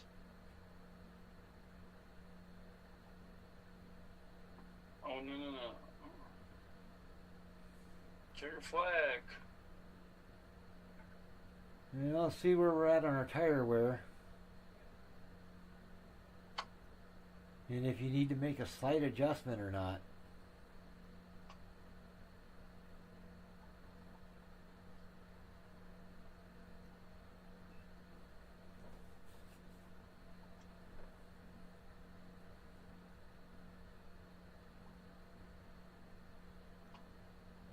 Was it, as far as it being loose, was it real bad to where you couldn't drive it, or?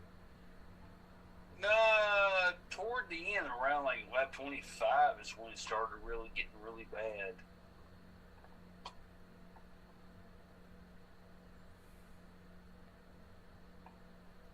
All right, let's see where you're at for tire wear.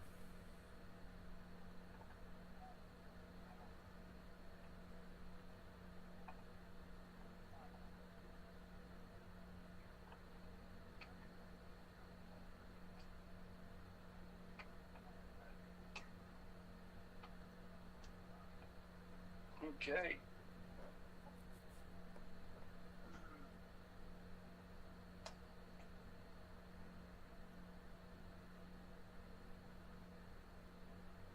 Wow, 79 2670. All right, I'll wait for your screen to catch up so I can see it.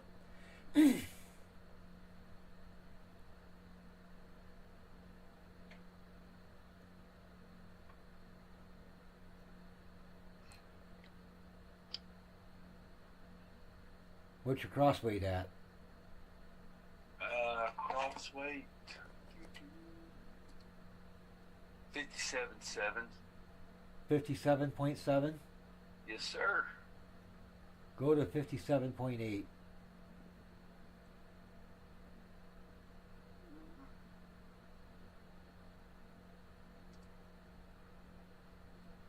Okay. And at 57.8, take her out for another 30 lap run and see how she feels. If she feels good after that 30 lap run, then you then work on getting your aero figured out.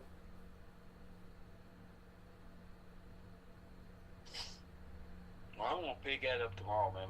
My sword's starting to kick my ass. Yeah, I got to get me some food too because stomach's starting to think my throat's been cut. All right. Well, like I said, I'll pick this up tomorrow and I'll give you a holler if you're free. Yeah, but I should be. I'll be probably working with testing for road courses tomorrow. Okay. Well, if you do that,